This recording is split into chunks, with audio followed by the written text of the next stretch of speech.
the birthplace and headquarters country of the Islamic Development Bank, is actively supporting ISDB in inviting ministers, policymakers, economy and finance leaders of its 57 member countries, as well as private sector chiefs, international development players and global partners for the 2023 ISDB Group Annual Meetings in the iconic city of Jeddah.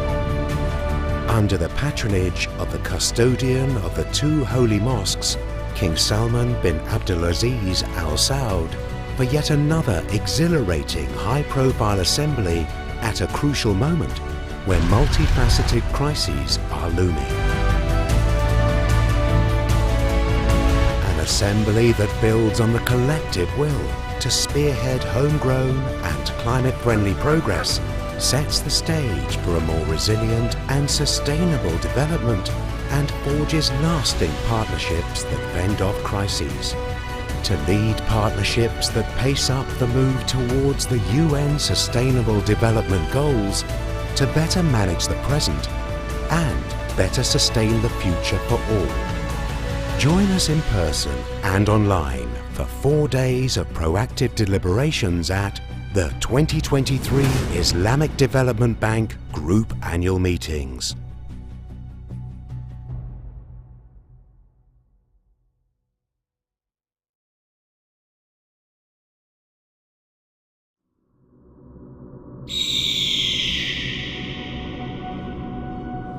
From the center of one of the most magnificent civilizations on the face of the earth, that has inspired millions of people all over the world, from where vision and perseverance have turned dunes of sand into an iconic land of productivity and modernity,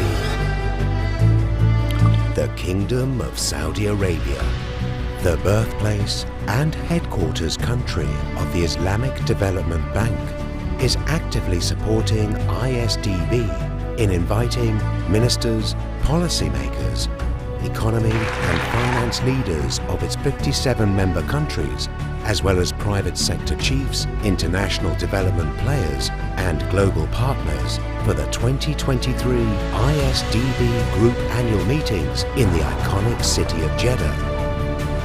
Under the patronage of the custodian of the two holy mosques, King Salman bin Abdulaziz Al Saud, for yet another exhilarating high-profile assembly at a crucial moment where multifaceted crises are looming. An assembly that builds on the collective will to spearhead homegrown and climate-friendly progress, sets the stage for a more resilient and sustainable development and forges lasting partnerships that fend off crises. To lead partnerships that pace up the move towards the UN Sustainable Development Goals, to better manage the present and better sustain the future for all. Join us in person and online for 4 days of proactive deliberations at the 2023 Islamic Development Bank Group Annual Meetings.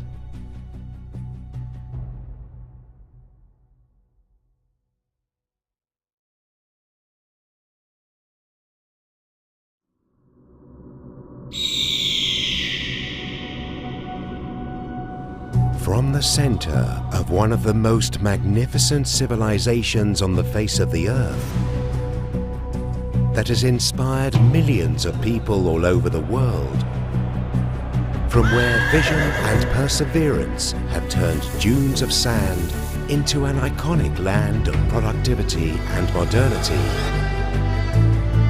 the Kingdom of Saudi Arabia, the birthplace and headquarters country of the Islamic Development Bank, is actively supporting ISDB in inviting ministers, policymakers, economy and finance leaders of its 57 member countries, as well as private sector chiefs, international development players and global partners for the 2023 ISDB Group Annual Meetings in the iconic city of Jeddah.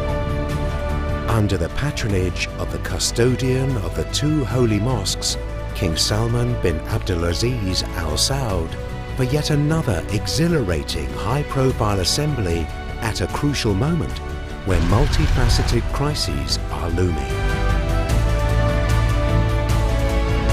An assembly that builds on the collective will to spearhead homegrown and climate-friendly progress sets the stage for a more resilient and sustainable development and forges lasting partnerships that fend off crises. To lead partnerships that pace up the move towards the UN Sustainable Development Goals, to better manage the present and better sustain the future for all. Join us in person and online for 4 days of proactive deliberations at the 2023 Islamic Development Bank Group Annual Meetings.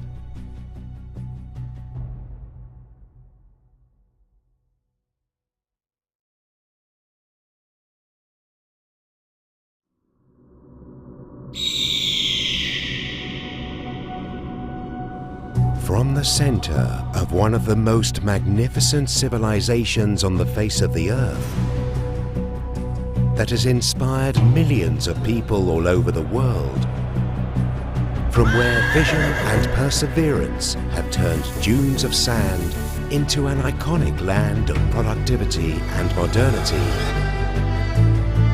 the Kingdom of Saudi Arabia, the birthplace and headquarters country of the Islamic Development Bank, is actively supporting ISDB in inviting ministers, policymakers, economy and finance leaders of its 57 member countries, as well as private sector chiefs, international development players and global partners for the 2023 ISDB Group Annual Meetings in the iconic city of Jeddah. Under the patronage of the custodian of the two holy mosques, King Salman bin Abdulaziz Al Saud, for yet another exhilarating high-profile assembly at a crucial moment when multifaceted crises are looming. An assembly that builds on the collective will to spearhead homegrown and climate-friendly progress sets the stage for a more resilient and sustainable development and forges lasting partnerships that fend off crises. To lead partnerships that pace up the move towards the UN Sustainable Development Goals, to better manage the present and better sustain the future for all. Join us in person and online for 4 days of proactive deliberations at the 2023 Islamic Development Bank Group Annual Meetings.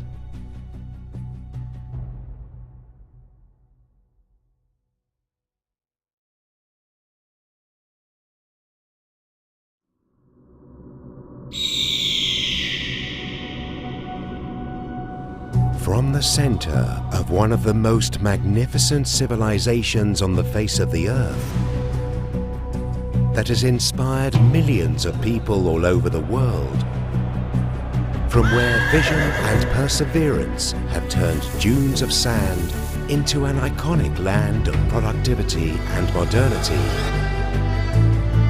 the Kingdom of Saudi Arabia, the birthplace and headquarters country of the Islamic Development Bank, is actively supporting ISDB in inviting ministers, policymakers, economy and finance leaders of its 57 member countries, as well as private sector chiefs, international development players and global partners for the 2023 ISDB Group Annual Meetings in the iconic city of Jeddah. Under the patronage of the custodian of the two holy mosques, King Salman bin Abdulaziz Al Saud, for yet another exhilarating high-profile assembly at a crucial moment when multifaceted crises are looming. An assembly that builds on the collective will to spearhead homegrown and climate-friendly progress sets the stage for a more resilient and sustainable development and forges lasting partnerships that fend off crises. to lead partnerships that pace up the move towards the UN Sustainable Development Goals to better manage the present and better sustain the future for all. Join us in person and online for 4 days of proactive deliberations at the 2023 Islamic Development Bank Group Annual Meetings.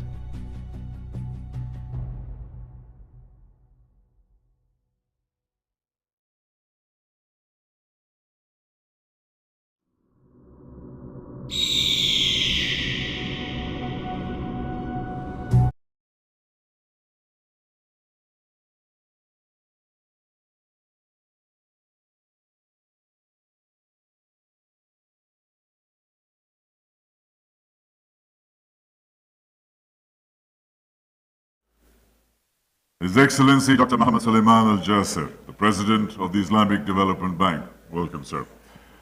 His Royal Highness Prince Turki Al Faisal, the Chairman of King Faisal Center for Research in Islamic Studies. Honored to have you here, sir. Your Excellencies, distinguished guests, official delegations, representatives who are here, esteemed media, ladies and gentlemen, Assalamu alaikum wa rahmatullahi wa barakatuhu. Welcome here, sir. Good afternoon, ladies and gentlemen. Welcome to the ISFD Poverty Alleviation forum that we have here. And the theme today is to combat poverty through strategic alliances, through solidarity, and through partnerships. My name is Tariq Qureshi. I'm a futurist. It's a crazy job, but I'm a futurist. I'm a business professional, and I am a humanitarian throughout my life. For me, it is a genuine privilege, and the work that I have done with the people here has been truly an honor, and it opens up not only my mind, but actually reconnected my heart to the big issues that we face in the world today. Just to give you a little bit of context, just a couple of ideas as a reference. Today's forum is about poverty alleviation, crippling poverty in the OIC countries. Today is about addressing the issues of solidarity through alliances and partnerships to deliver genuine and sustainable impact as we look forward. Today is about acknowledging and rewarding some young people and CSOs who have created amazing impact in very difficult environments. You know, the Sustainable Development Goal, #1, is poverty. There's a reason for it. Because over 800 million people in the world, around 10% of the world's population, is living in extreme poverty. And a lot of them, sadly, in our OIC countries. This is our priority today. It is now time. It is time to end poverty in all its form, everywhere, for everybody, and for good. As we were recovering from COVID and all the problems there, we were hit by the Ukraine war, and then the contagion of inflation, which added another 75 to 95 million people into the poverty statistics. And that is another urgent priority. As a futurist, I embrace technology and science in all its forms to provide abundance, not just incremental solutions, but abundance to our world. And finally, ladies and gentlemen, as a futurist, people ask me this question, so how do you define the future? What's the single most important thing for the future? And they think it's technology and AI and nonsense. It's actually trust. We need to build trust in our institutions and in our environment, followed by truth and ethics, and then empathy and values. You can't have AI without empathy and values properly placed in there. And then love, harmony, connection, all of these things come together and become a really good world that we can live in. So these are just contextual remarks to really warm up the day and welcome our esteemed guests. So now I'd like to invite Dr. Hiba Ahmed, who is the president of ISFD. Please put your hands together for Dr. Hiba.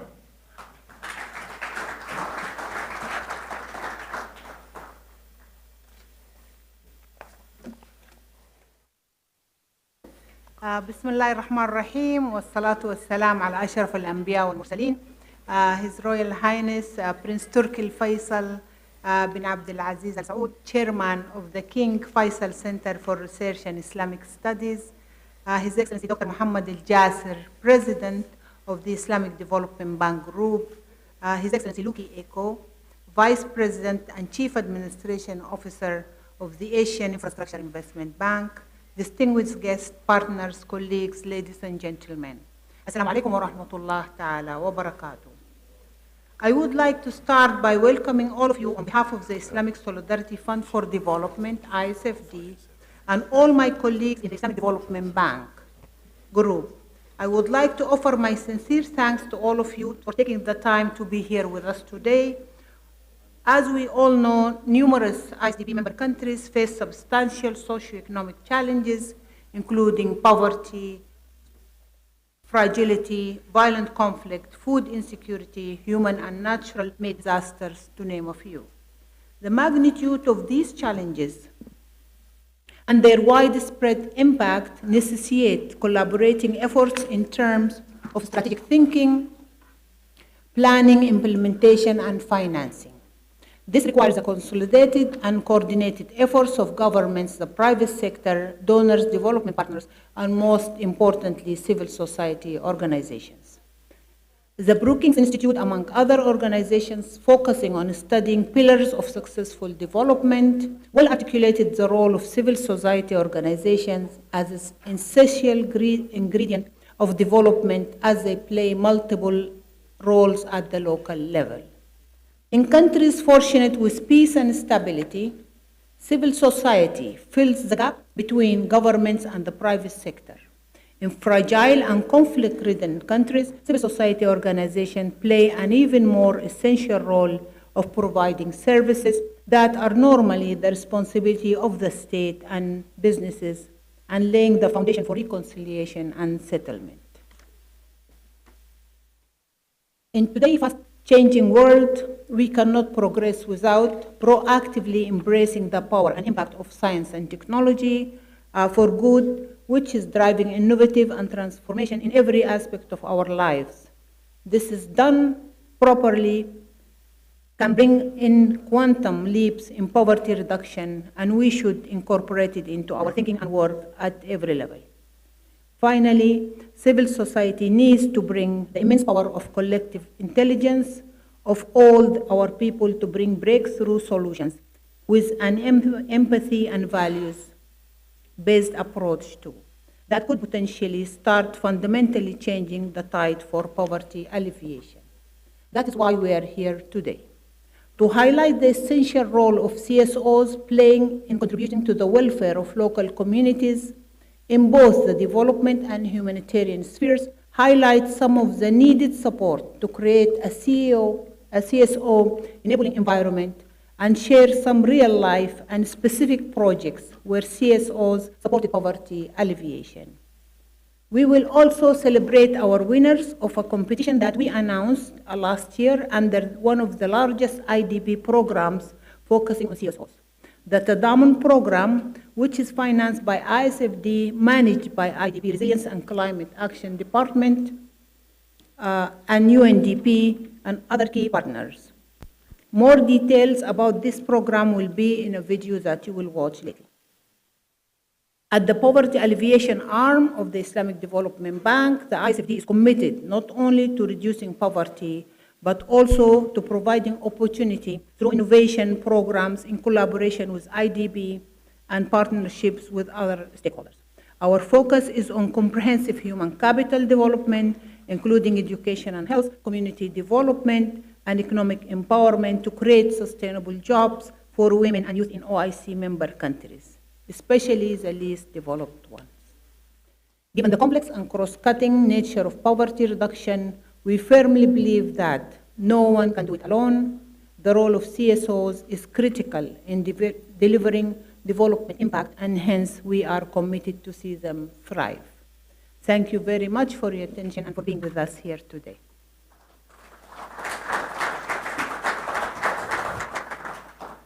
Thank you, Dr. Hiba, Director General of ISFD, for those insightful remarks.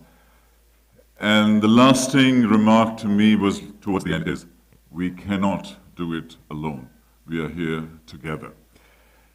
Following that, may I request His Excellency Dr. Mohammed Nasrallah Al-Jasser, the President of the Islamic Development Bank, to address the audience with his keynote. Dr. Suleiman.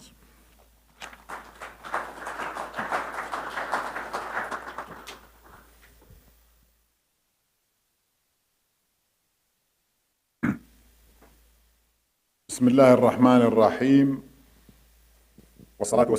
In the name of Allah, and peace be upon Prophet Muhammad and the Messenger of Allah and his family and companions. Chairman of the King Faisal Center for Research and Islamic Studies, Excellency Lucky Lorianto, Vice President and Chief Administrative Officer of the Asian Infrastructure Investment Bank, distinguished guests, ladies and gentlemen, Assalamu alaikum wa rahmatullahi wa barakatuh. Welcome to the ISFD Poverty Alleviation Forum. It is an honor to be here to celebrate the achievements of civil society organizations, or CSOs, in our member countries in designing and implementing innovative programs under the most challenging circumstances to support poverty alleviation. Many ISDB member countries face numerous socioeconomic challenges, including poverty, fragility, conflict, and disasters. These challenges have created substantial humanitarian crises and development gaps. Addressing these challenges requires the consolidated and coordinated efforts of all development actors, including governments, the private sector, civil society, and donors.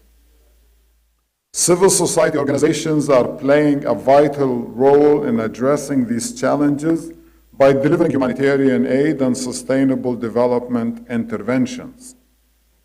More than 20 billion US dollars of official development assistance is channeled yearly through civil society organizations.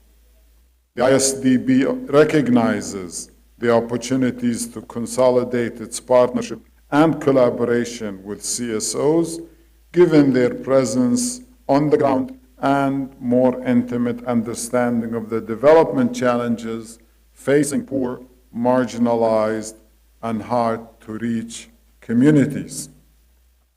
To this end, the Islamic Development Bank and its poverty alleviation arm, the Islamic Solidarity Fund for Development, the ISFD, launched a flagship program in 2019 called the NGO Empowerment for Poverty Reduction Program.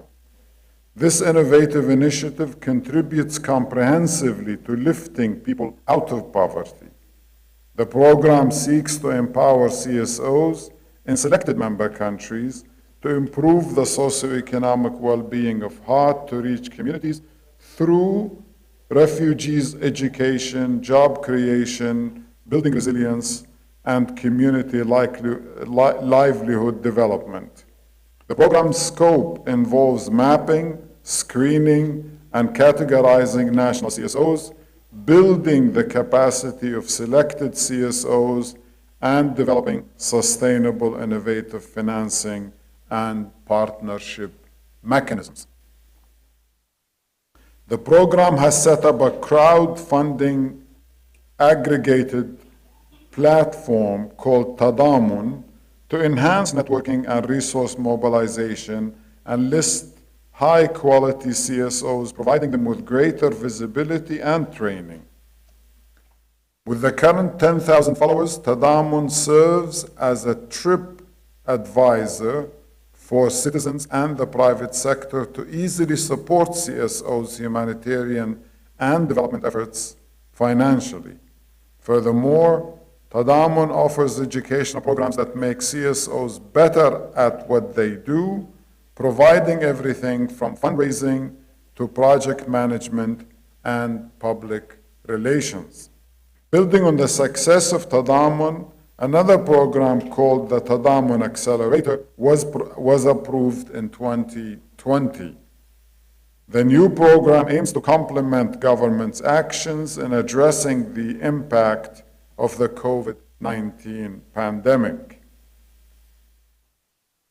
Your Royal Highness, ladies and gentlemen, it is the Islamic Development Bank's commitment to continue building on these successes and working hard with key stakeholders to consolidate our development efforts in ISDB member countries.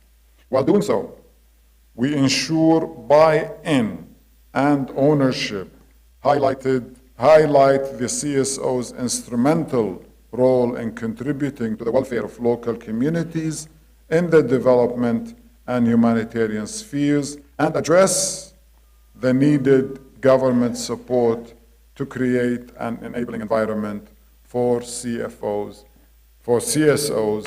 to thrive. Since we live in a rapidly changing world, we cannot maintain these achievements unless we are adequately responsive to challenges and adaptive to development challenges efficiently and effectively. Our member countries face several complicated challenges affecting all economic and social sectors. These challenges have been worsened by the effects of the COVID-19 and the food crisis. Our mandate is to improve the member countries' socioeconomic situations and build individual and institutional capacity. Such interventions must be delivered through innovative methods and the efforts of all stakeholders, including the CSOs.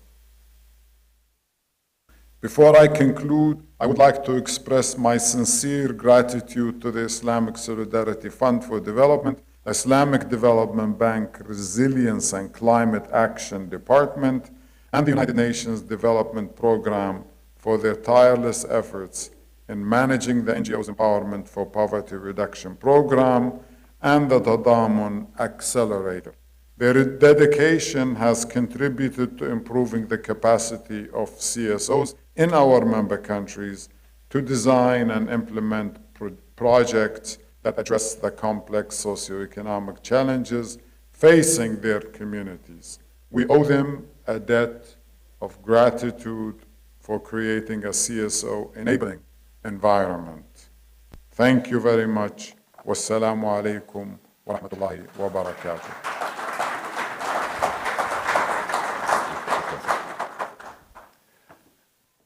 Shukran jazilan for your really thought-provoking and very wide structured remarks. And as a futurist, I love when I hear words like adaptability and innovation and getting sustainability going, because that really is the name of the game. So, Your Excellency, thank you very much indeed.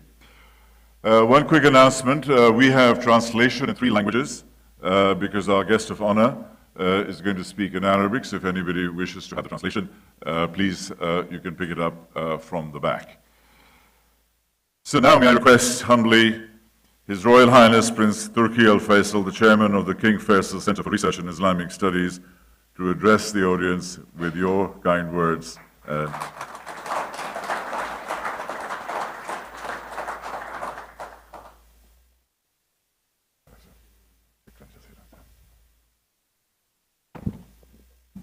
Bismillah ar-Rahman ar-Rahim.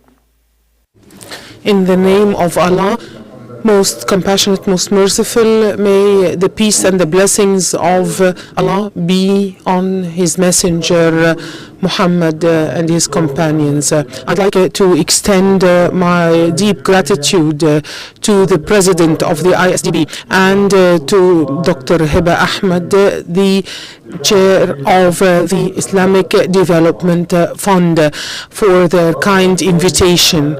And in this regard, I would like to start by stating the verses from the Quran to the effect that the best are those who actually call for good, for the good, and prohibit evil. I'd like to say also that KSA has exerted tremendous efforts and incessant efforts in philanthropic and humanitarian work, both locally and internationally. These efforts indeed arise from the sense of the leaders and the people of responsibility, moral and humanitarian. Indeed, KSA provides support and aid to poor and developing countries and offers care and protection to CSOs in order to enable them to work within the system in a facilitated way that enables them provide their development programs and expertise in an excellent manner. In fact, the country also and the leaders support the efforts exerted in the Forum for the Alleviation of Poverty with respect to solidarity, alliances, partnerships, and we focus on job creation through at least 28 development agencies. Brothers and sisters, Islam indeed emanates and emanates from the belief in human beings and establishes their belief in human beings on a vision that is complementary of all the individuals as well as all the elements of nature and the environment. Indeed, the key objective of Islam is to make life easy and make life straight and right with respect to those who live on earth and that can practice their worship and their work in a manner that is facilitated. Indeed, Islam has mandated the payment of zakat and charity. Also, Islam calls for work and for righteous earning of a living as long as the human being is capable of doing that. Islam also calls for paving the opportunities for other human beings so that they can give and be creative. However, if people are unable and are incapacitated and become poor for natural reasons, Islam indeed has mandated those who are able to provide care for those who are not capable. In fact, we have an Islam that calls for a society, consolidated society, that is free of aggression, that is free of hatred and envy, where there is complete solidarity, where a society where there is great mercy and support. Indeed, it's a society which is where love and care as well as mercy is prevalent. Islam considers society as a complementary entity. The family through Islam indeed achieves all the purposes for making life of human beings on this earth righteous.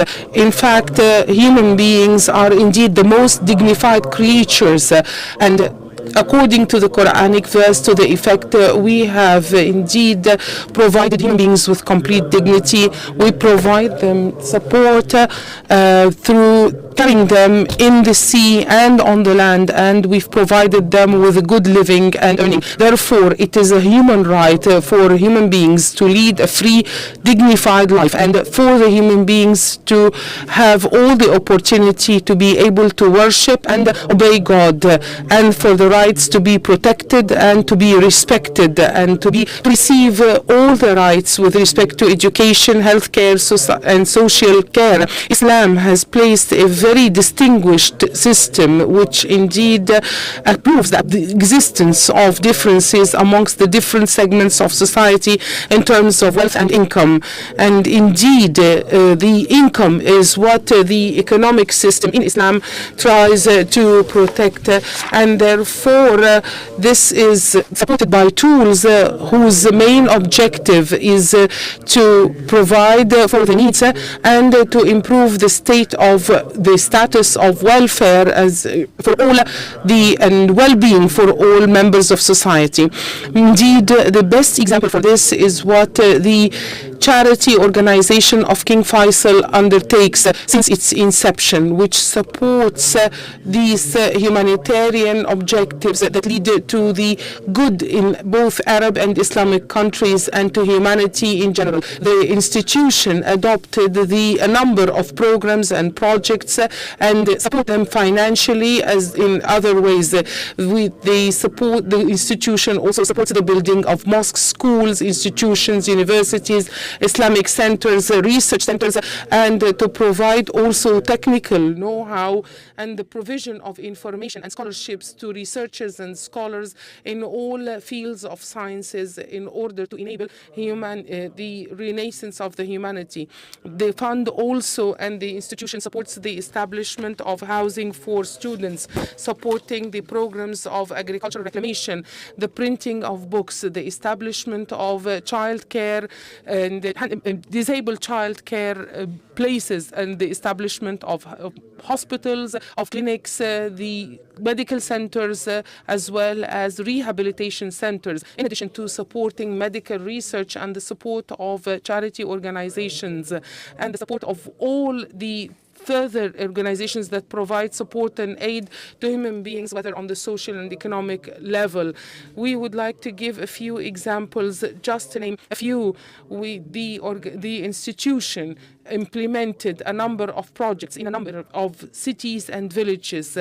There were two projects in Asir. The first was implemented in 1979, which is the King Faisal Model Village that reinstituted 65 families who were transferred from Al-Habala village that suffered from complete isolation and remoteness, where people were unable to find any means of transportation except climbing ropes, and hence the name Al-Habala, that is to say the roping, and therefore the ropes were substituted with the telecars that are managed by electricity, which made it also a tourist attraction. The second project is another charity project by Al Faisal in Al Huraida in Rijal Al Ma, where the institution established 200 housing units on a land that is about 360,000 square kilometers.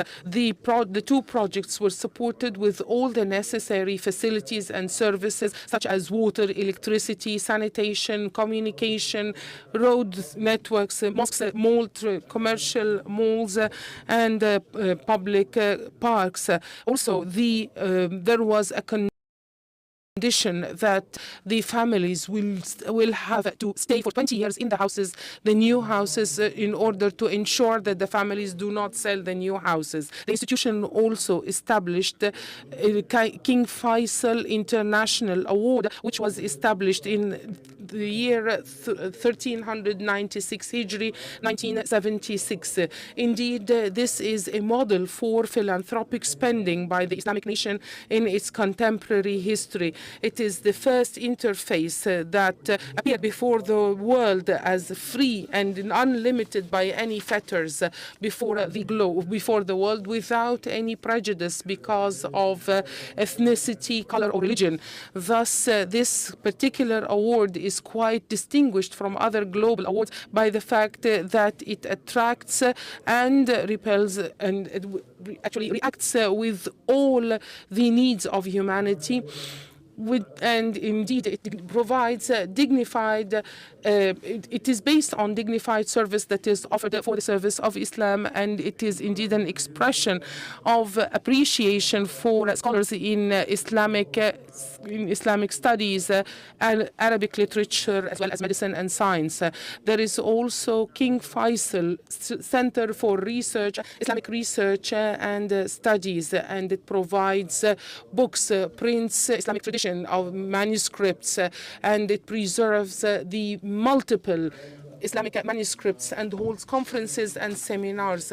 This is part of the keenness of King Faisal. May his soul be blessed in peace. Indeed, he was asked before he passed away in a press conference one day before his death, how do you see KSA in 50 years? His response was that KSA in 50 years is envisaged as a lighthouse for learning. In fact, this philanthropic organization focuses on spending on philanthropic projects through specific percentages from its income, in addition to the development of capital in order to ensure stability and sustainability. Philanthropic spending in this organization is based on three axes.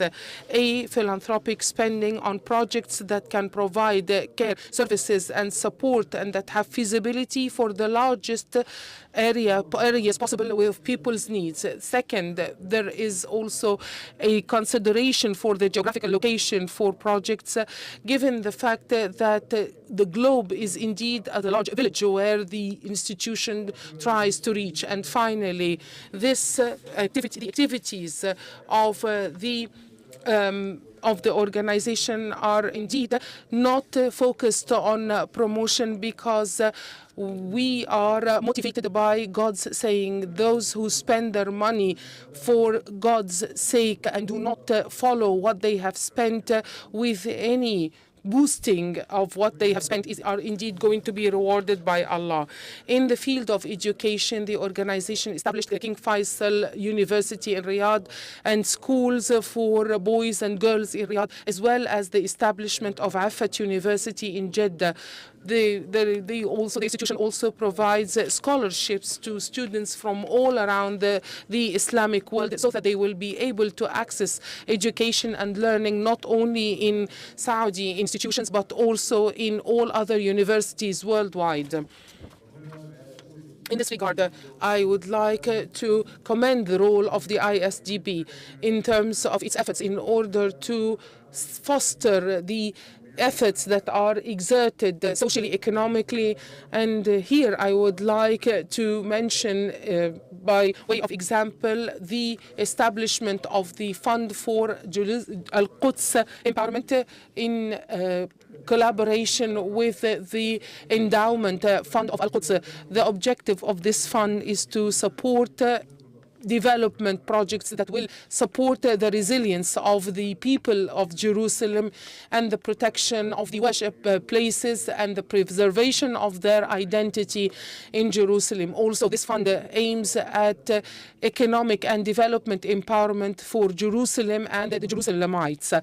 Indeed, I'd like to conclude by mentioning one of the key humanitarian initiatives, which is the initiative by King Salman bin Abdul Aziz, may he preserved, when he was supported by the establishment of the institution of the Center of Salman bin Abdul Aziz for humanitarian aid. Indeed, this is another step along the line of humanitarian aid that is provided by Al Saud, and so that our work would be not limited to our local efforts, but would be extended to all our brothers and sisters in the Muslim countries.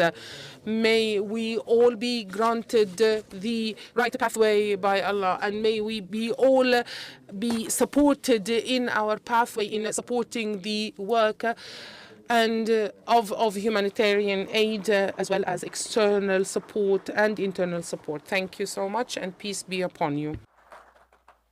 Shukran jazilan, Your Royal Highness. A very deep around Islam and the values of Islam and about humanity and sharing and caring within the religion.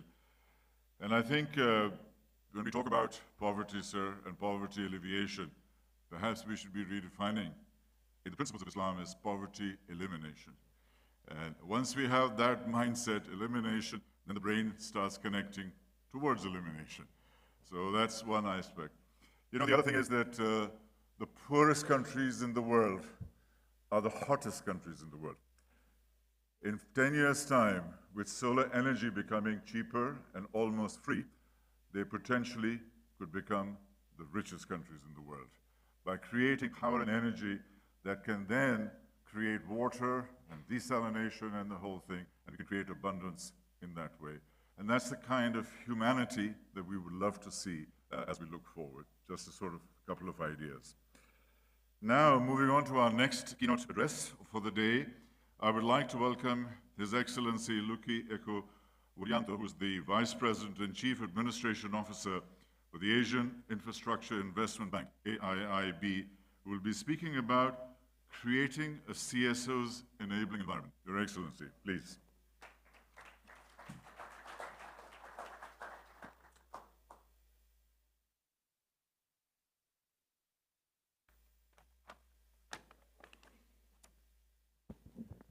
Bismillahirrahmanirrahim. His Royal Highness Prince Turki Al Faisal, the Chairman of the King Faisal Research Center, His Excellency Sulaiman Al Jafer, Jafer, sorry if I mispronounced your name, and the President of the Islamic Development Bank, my lovely colleague, Dr. Hiba Ahmad, distinguished guests, ladies and gentlemen. I'm truly honored to speaking at this event and extend my gratitude to the Islamic Development Bank for bringing us together to discuss an issue of great importance. So first of all, definitely that is actually my expression of gratitude. Let me highlight that the ISDB and AIIB have a sizable overlapping memberships. 26 out of 57 ISDB members are also members of AIIB. I'm from Indonesia, a proud member of ISDB and a founding member of AIIB as well. I'm thus thrilled to be here at this event and share some thought on these very topics. As a new multilateral development bank that has been growing rapidly, AIIB has approved financing worth $41 billion for 216 projects spanning 34 members. While AIIB articles of agreement do not explicitly mandate poverty reductions, bringing development to communities is at the heart of our missions as well. Our focus on infrastructure sets us apart from other multilateral development banks, such as the World Bank, ISDB, as well as for the ADB, which is actually concentrating more on more classical poverty alleviations programs. AIIB focus on infrastructures indeed complementary to the previous mentioning approaches.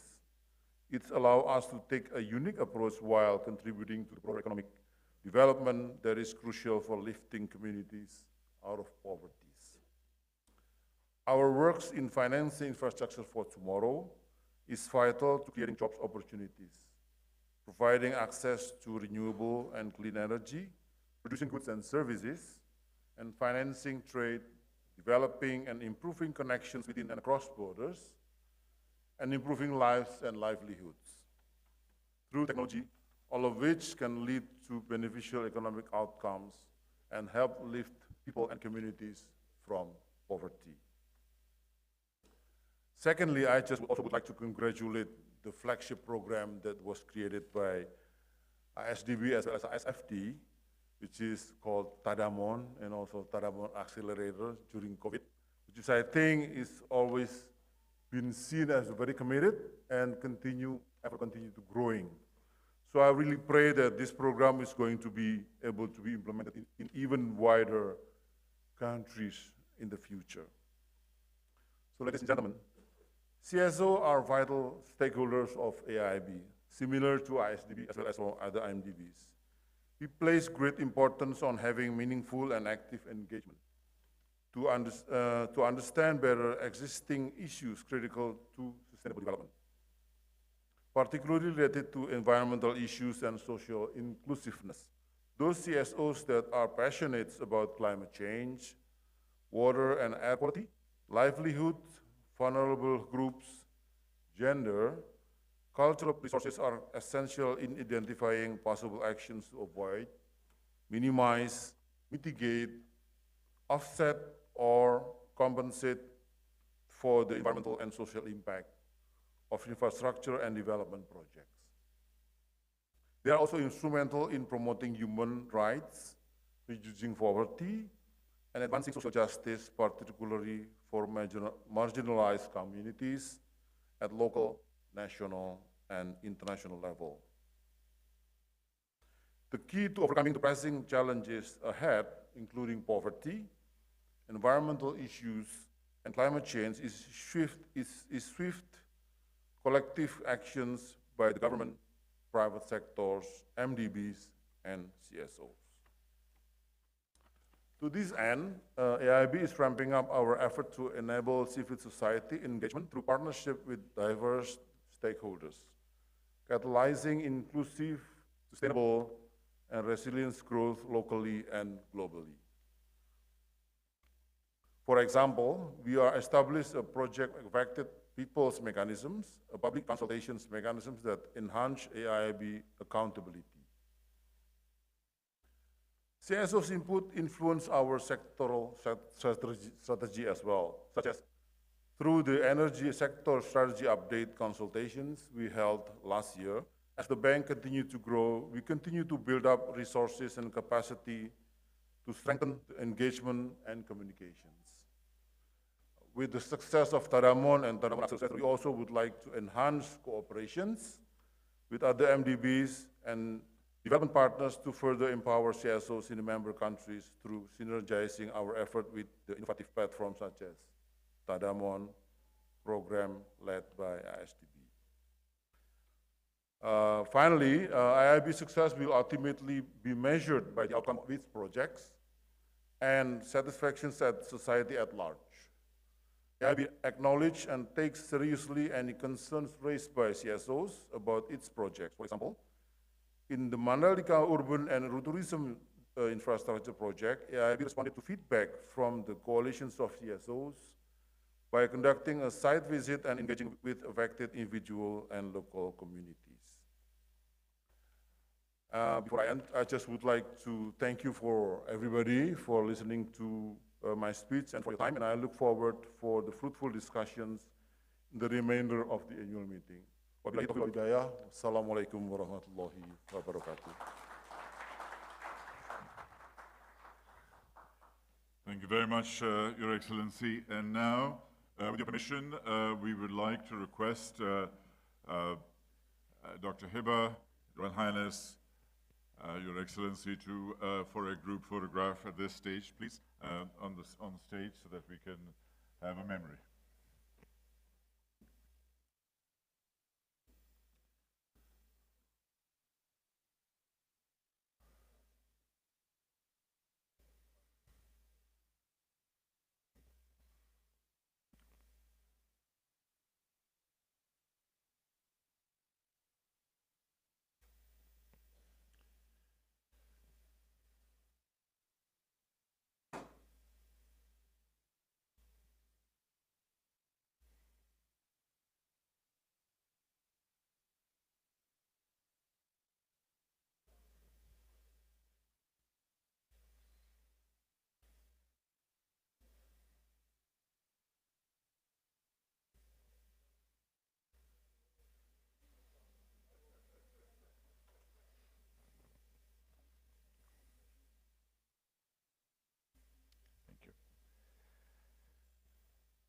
Thank you very much indeed to our esteemed guests, our guests of honor, our keynote speakers, who have basically set the tone and built the anchor for us for today. Now, with your indulgence, we will be playing a video, a 3 minute long video on Tadamon. And it's about empowering NGOs in the OIC member countries. Please.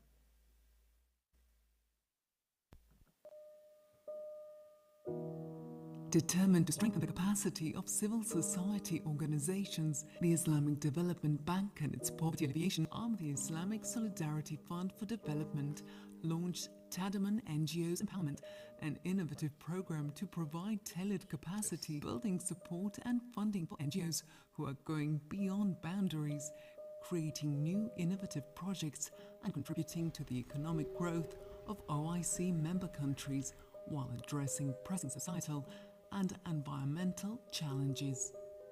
Since then, 33 OIC member countries have endorsed the Tadaman program, over 28 development partners and 19 crowdfunding platforms have already joined. More than $72 million have been mobilized. More than 3,000 CSOs have signed up to the Tadaman platform. 425 CSOs have been trained to create crowdfunding campaigns. 61 campaigns are currently active on Tadaman. More than $2,100,000 have been collected via crowdfunding. Project implementation is currently active in 21 countries. A big part of what we're doing with the program is the complementary of launching the Tadaman Accelerator in 2020 to complement government's actions in addressing the impact of the COVID-19 pandemic. The two programs are important flagship programs financed by ISFD, managed by ISDB, and implemented by the UNDP. The Tadaman Accelerator has been an amazing experience for us as a team. We learned amazing things, we met with amazing people, and we are very thankful for all the great things that program has brought to our organization.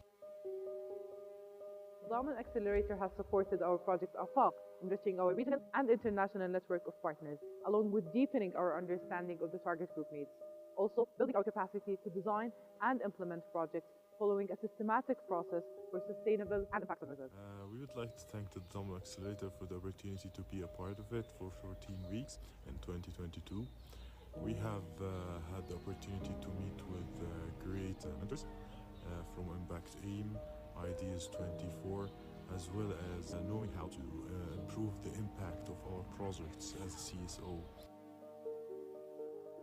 What I like the most about the Tadaman Accelerator program is the intensive guidance provided by the mentors and the staff. The Tadaman Accelerator program has been an amazing opportunity for us to learn valuable skills. I'll absolutely recommend Tadaman Accelerator to people around the world because they've transformed our lives. Thank you, Tadaman.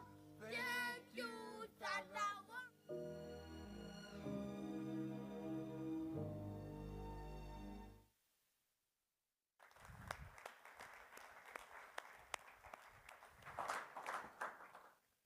Thank you very much indeed. I had the privilege of going through 25 of these accelerator projects, and I was reviewing them earlier on.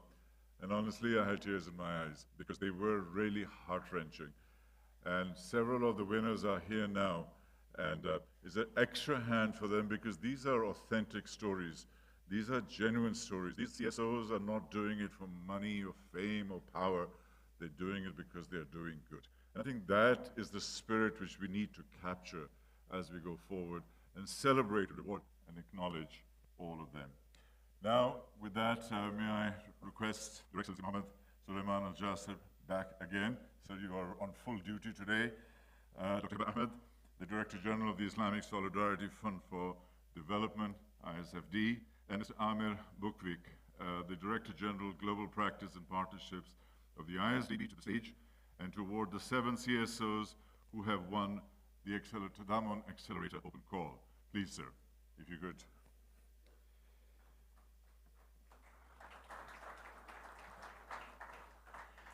Now, what I'm going to request, after you have received your awards for the CSOs, is to please go and position yourself in the corner there so that you don't have to keep coming back and forth, okay? So, the first award, I'd like to invite Nasser Diallo, who is heading Clinic Plus O from Guinea. Nasser, welcome. Nasser is building Guinea's first tech-forward healthcare platform. And when I spoke to him earlier on, he was talking about how he used to take his dad 300 kilometers just for an insulin injection.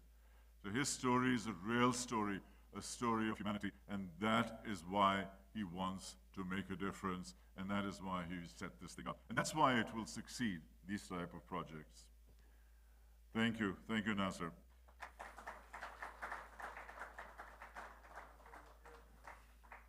That's a special photograph.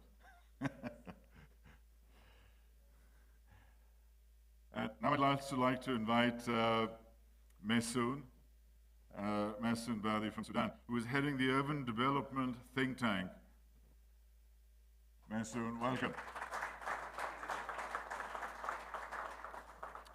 Maysoon has been working in the most difficult parts of war and famine in Sudan.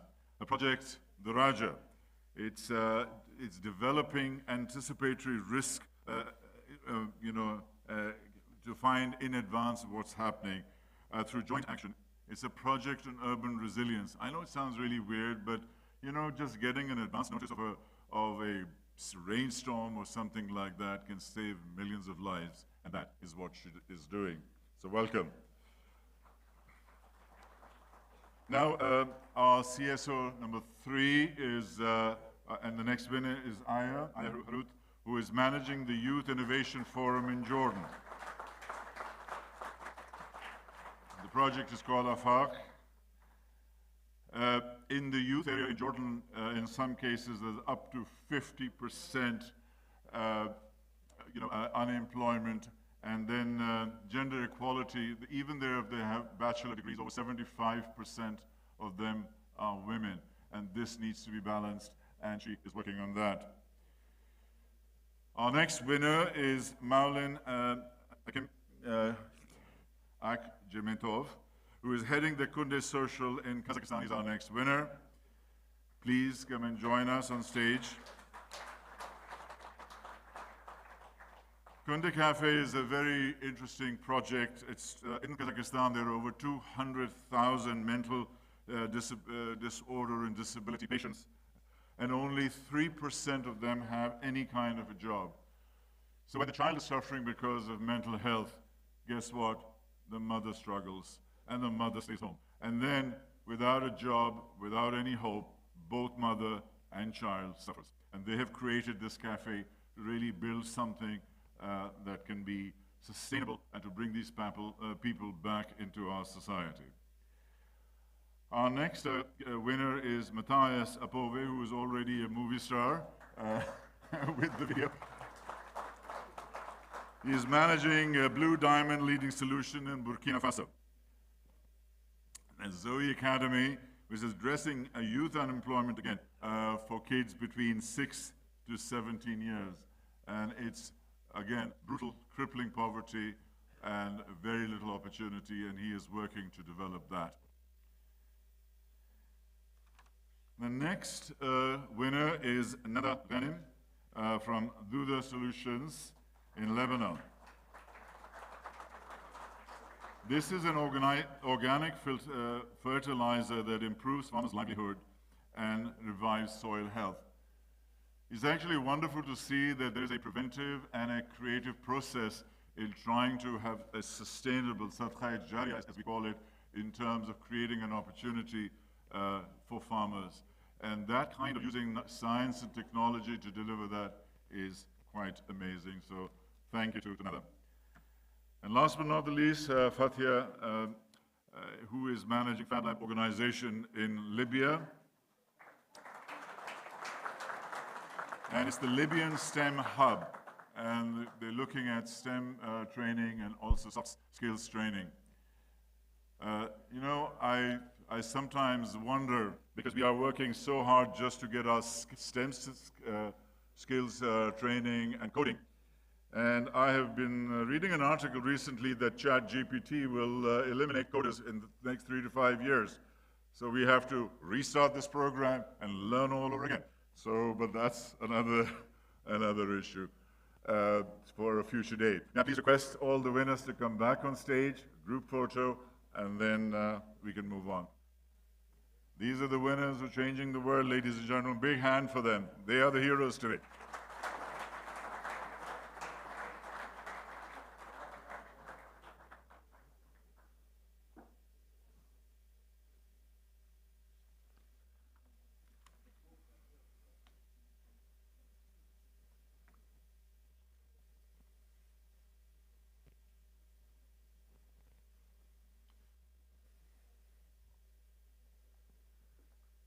This is the moment to smile, guys. That's it. It will be there with you forever.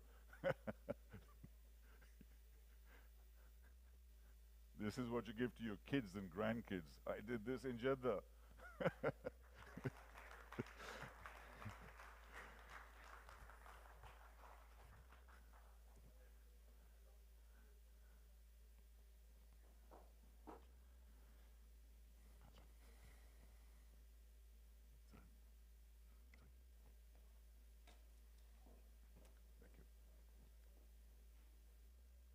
Yes, doctor.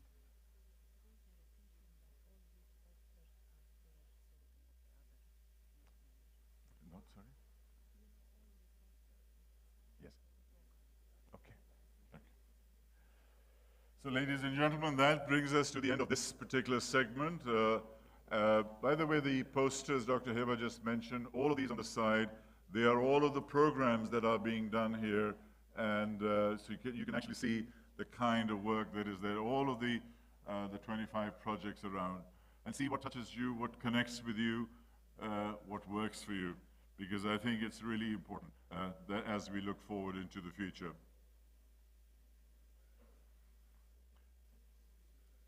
Before you go away, we are about to start a panel on the same theme, combating poverty through solidarity, alliances, and partnerships. And we have three very senior guests, and they are professionals who are working on a day-to-day basis to bring about change, to make a difference, to help people, mentor them, guide them, and support them. So please don't go away. They're right here.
Our first guest is Mr. Fahad Al-Salaiti, the CEO of Education for All from Qatar. Mr. Fahad, oh, there you go. You're ready to rock. And then Mr. Muhammad Al-Khamis, the CEO of Raji Development Foundation. Mr. Muhammad. And finally, our friend, Mr. Abdul Mohsin Turki, who's the Deputy CEO for Strategy and Development for the National Center for the Development of the Non-Profit Sector. These are our three senior guests who are going to tell us about their organizations and how they are driving all of this environment. But to support them and to work with them are three of the winners you have just seen. The first is Nasser Diablo from Clinic Russell from Guinea. Nasser, please join us. Maysoon Badi from the Urban Development Think Tank out of Sudan. And finally, Aya Harut. All three of them, if you can please join us from the Youth Innovation Forum in Jordan.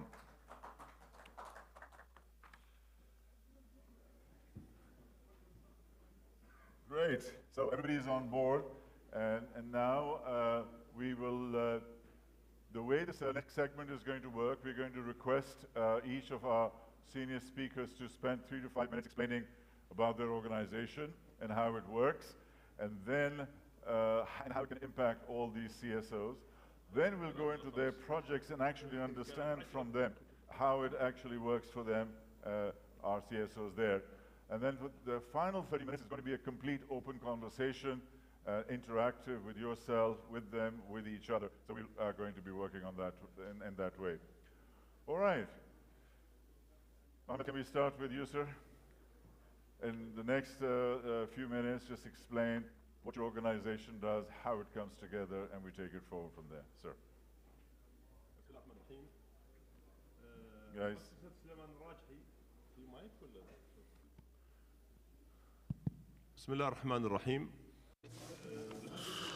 Sulaiman al-Rashid for Development Finance Organization is one of the executive arms for the Awqaf of Sheikh Sulaiman al-Rashid in Kingdom of Saudi Arabia. It is registered in the National Register for the Development of Non-Profit sector as a development institution. This organization has an economic vision, a social and economic vision that contributes in alleviating poverty and achieving economic empowerment for the beneficiaries through loan funds launched by the institution. The institution has 3 loan or lending funds. One that contributes in alleviation of poverty in a direct way, and the other 2 funds contribute in alleviating poverty in an indirect form. As for the first fund, which is the Islamic Finance Fund, is one of which that is managed by the organization. It lends philanthropic and charities in Kingdom of Saudi Arabia with no interest or zero interest loans in order to help them execute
zero income or limited income without any guarantee, or without the traditional or conventional guarantees usually taken by banks or other financial institutions. This fund aims to change the mindset of the beneficiary that are not able, who are not apt or efficient in dealing with banks, and we provide them microfinance to enhance the culture of production, work, how to deal with money, and we provide them even bigger loans to start up businesses. The loan, $1 starts with $1 up to $20,000. To put this in figures, the fund in the past 7 years financed 220,000 beneficiaries in Saudi Arabia with a total amount of 2,600,000,000 Saudi riyals. That is equivalent to $700 million. We, as a social institution, affiliated to a waqf, a charitable waqf, and the figures are not our end goal here. our main objective or our main goal is to have a social impact through these figures. We finance those beneficiaries with 700 million USD in every year. Every year, we conduct a social impact study through third parties, or third partners, rather, that are not affiliated to the Waqf system. They are external partners. According to the 2022 year study, has indicated the following findings as a social impact that has been achieved by the beneficiaries through Jannah Center. We have 100% women or female beneficiaries. 11% of those beneficiaries are borrowers. They are widows or unemployed. 9% of those beneficiaries did not finish their education. 38% of them, they have a zero income before receiving this loan. Hence, 60% of those female beneficiaries, the majority of whom have subscribed to this social solidarity system provided by the government. So we are a contributor, a partner with the government to alleviate their poverty and bring them out of the brutality of poverty and start up doing their work, depend on themselves being self-sufficient and making money or making revenues. There is another social impact study that has been conducted in the year 2021 that indicated that the percentage of female beneficiaries who have increased their revenue and income thanks to the lending reached 88%. Percentage of women that have become self-sufficient, which means that have become financially independent, who in other ways they do not depend on charities, grants, or the government lands, is 54%. Those women whose livelihoods has been improved reach 91% to achieve the welfare. Those who have enhanced health and they are doing medical checkups at the civil or government hospitals, they are able to pay the medical fees, have reached 35%. And finally, among the social impacts, 66% of the female beneficiaries were able to pay the educational tuitions or educational fees.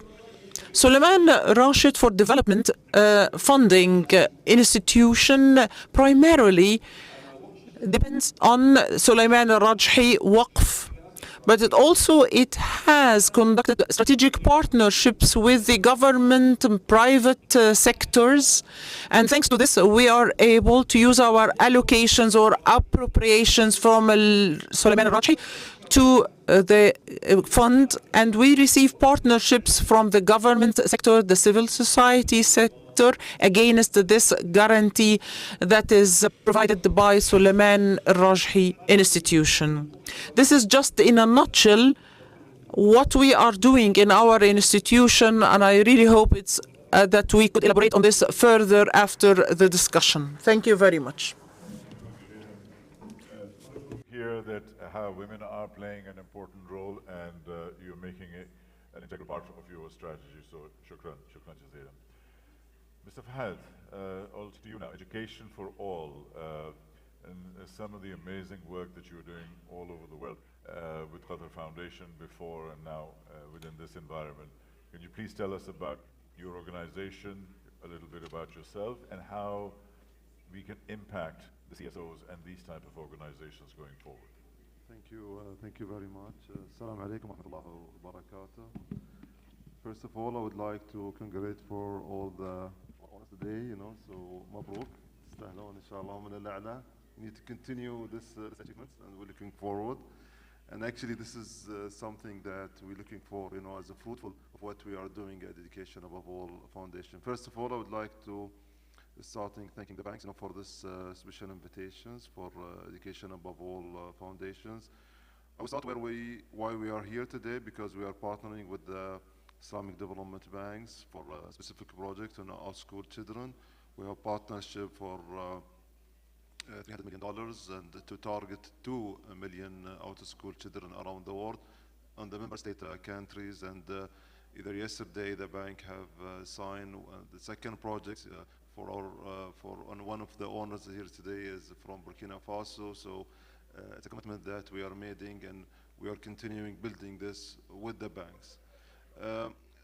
Since we started, our founder is Her Highness Sheikh Hamouza bint Nasser. She made a commitment, to target for out-of-school children around the world. And during that time, we have made a commitment for over 15 million out-of-school children. Today, we are in 14.7 million out-of-school children in 60 countries where we are operating. The majority of what we are doing is tackling poverty. So, and that's why we are here today, is really how to improve, and going back. And we believe that education is the major components that we're going to support to kill this issue of poverty. As you stated today in the beginning, you said that the goal of the sustainable development goals is that number one is poverty. So that's why this is something and key for us to tackle. So we invested around $3 billion with our partners. We depend a lot with the development banks. We have partnerships started with Islamic development banks, and now we have World Bank, Asian development banks, Inter-American development banks, and African development banks, but not yet the infrastructures Islamic Asian development bank. But we are looking forward. We are constructed around 5,600 schools around the world, 22 classrooms, and provided more than 9,000 scholarship in more than 11 countries. So we are here to think about, as Maurice just mentions, is not only to mention about numbers, but how we're going through the impacts. We believe that we have put a huge investment with our partners to tackle poverty, but honestly it's not working very well, because when we started our initiative, there was number of countries have a war, for example.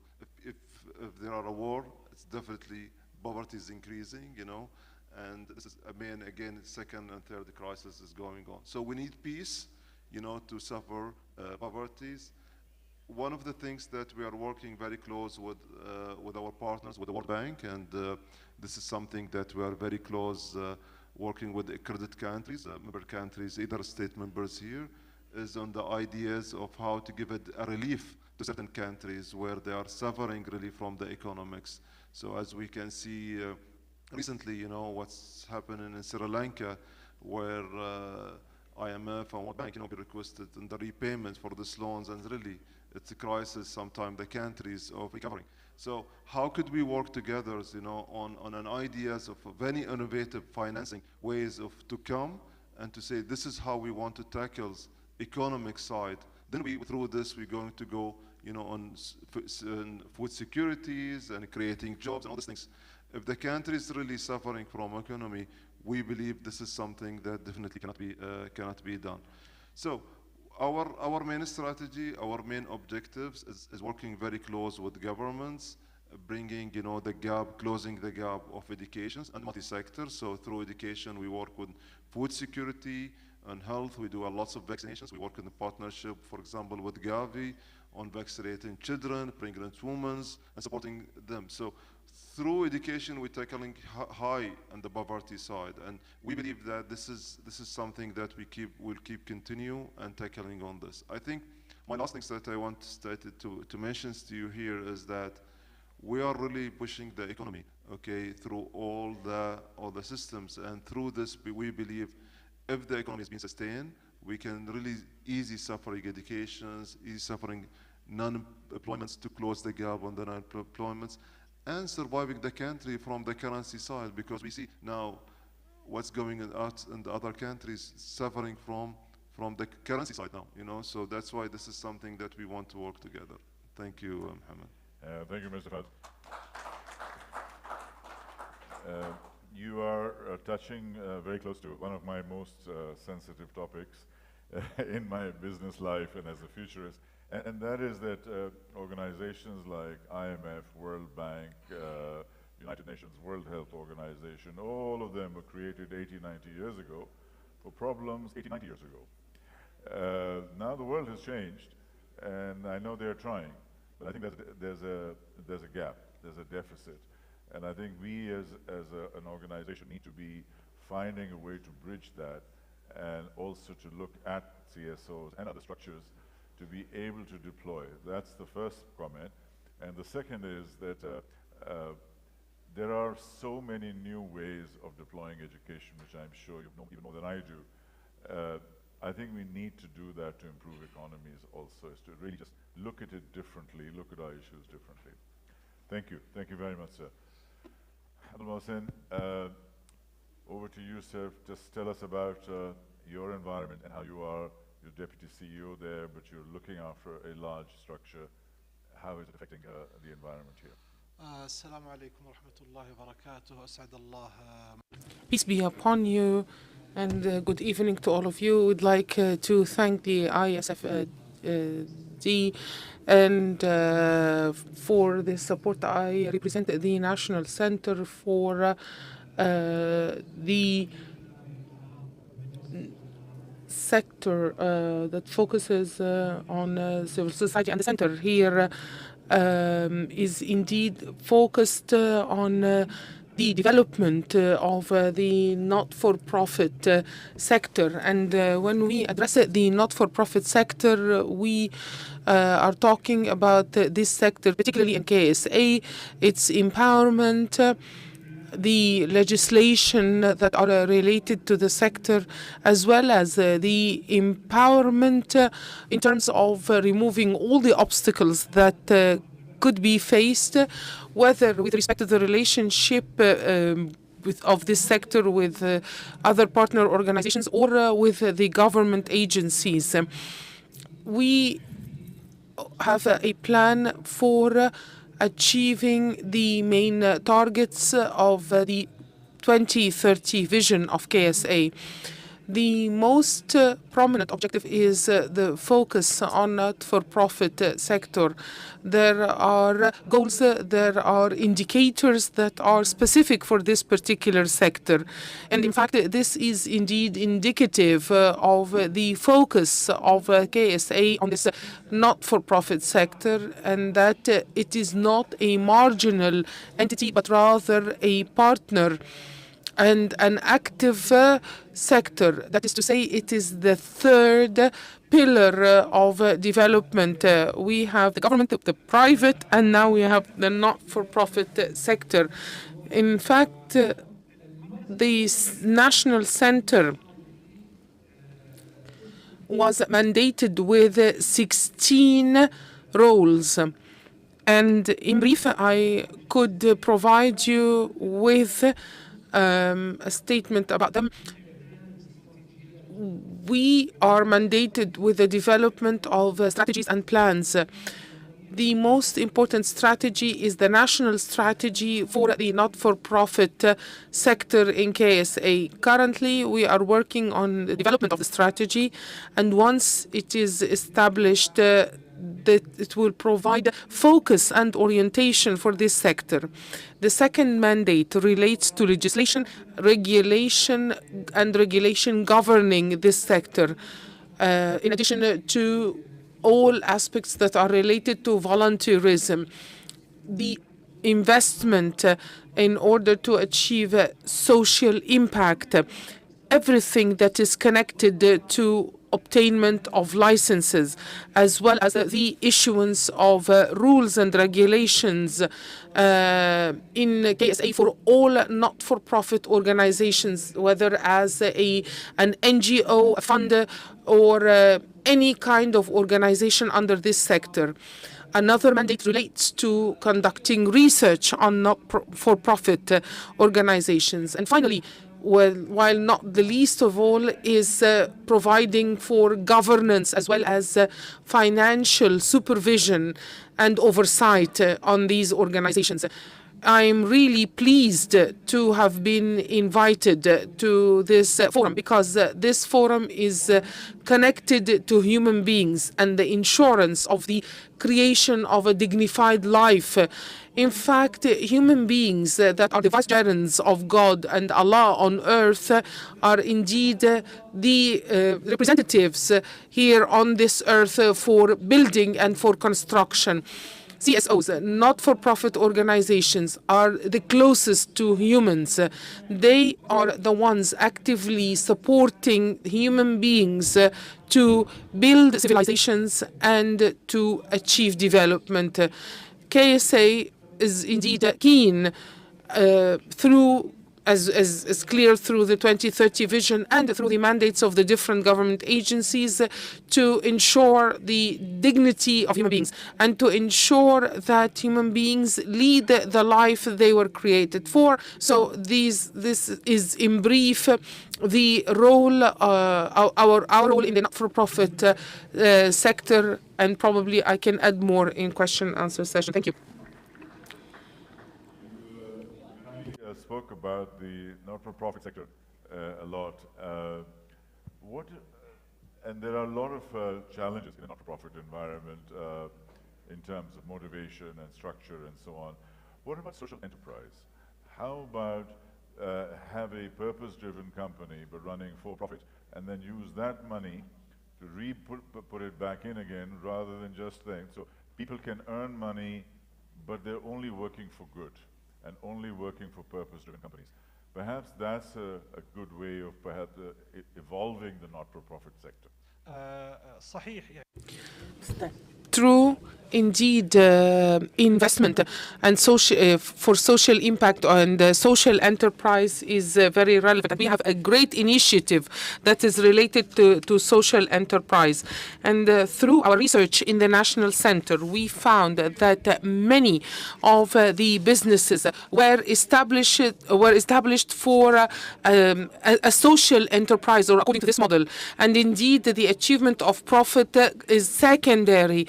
The business owner is probably keen on achieving an impact socially, and however, for sustainability and stability purposes, there would be some investment. Moreover, in some cases, yes, we need better regulation of social enterprise. However, such organizations or this model exists and needs support of further legislation. Thank you. Thank you. Thank you very much indeed. So now we've heard from our experts and our special guests. We would like to also get to our CSOs now. Since we're running a little bit short of time, what I would love to have is for you to tell your story and then to ask for their expert advice and their expert support. So rather than spending 3, 4, 5 minutes long and then getting stuck, I think it's best to keep it short, and then let's open some questions and get their advice and actually get the audience involved so at least we can make it workable. Aya, why don't we start with you?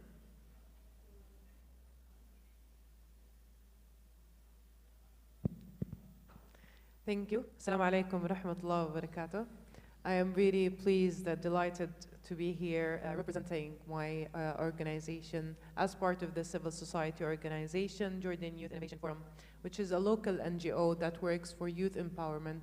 Whether we're talking economic empowerment, this encompasses social entrepreneurship through incubators and accelerators, increasing employability, and the third newest pathway under economic empowerment that we are pursuing, and thanks to the Laman Accelerator, we have been able to kick it off, which is solopreneurship or digital freelancing. On the other side, we also work on increasing youth social engagement, ensuring they are aware of their duties and rights as citizens, and they are global citizens, where they are capable enough of contributing to achieving the sustainable development goals. So our project, Afaq, in a nutshell, Afaq in English means horizon. So we want to ensure that there are no limitations for the opportunities that we are providing for youth. As I value your precious time, I will not be listing so much of the challenges that youth in our region are facing. But let me just tell you that around 50% of youth in Jordan are unemployed. We have one of the highest educated females in the region rates. More than 95% of females in Amman are educated.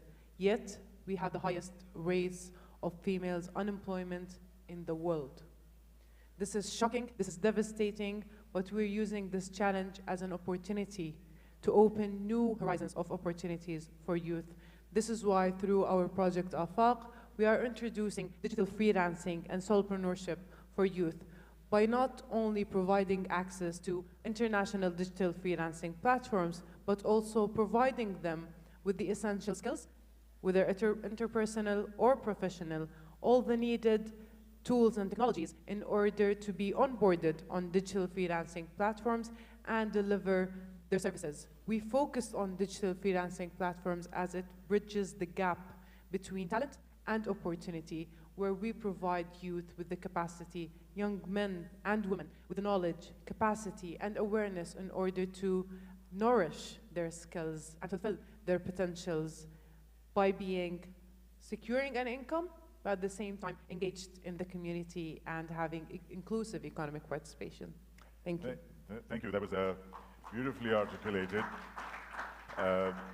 My question really is that a degree is not education anymore. A degree is just a piece of paper.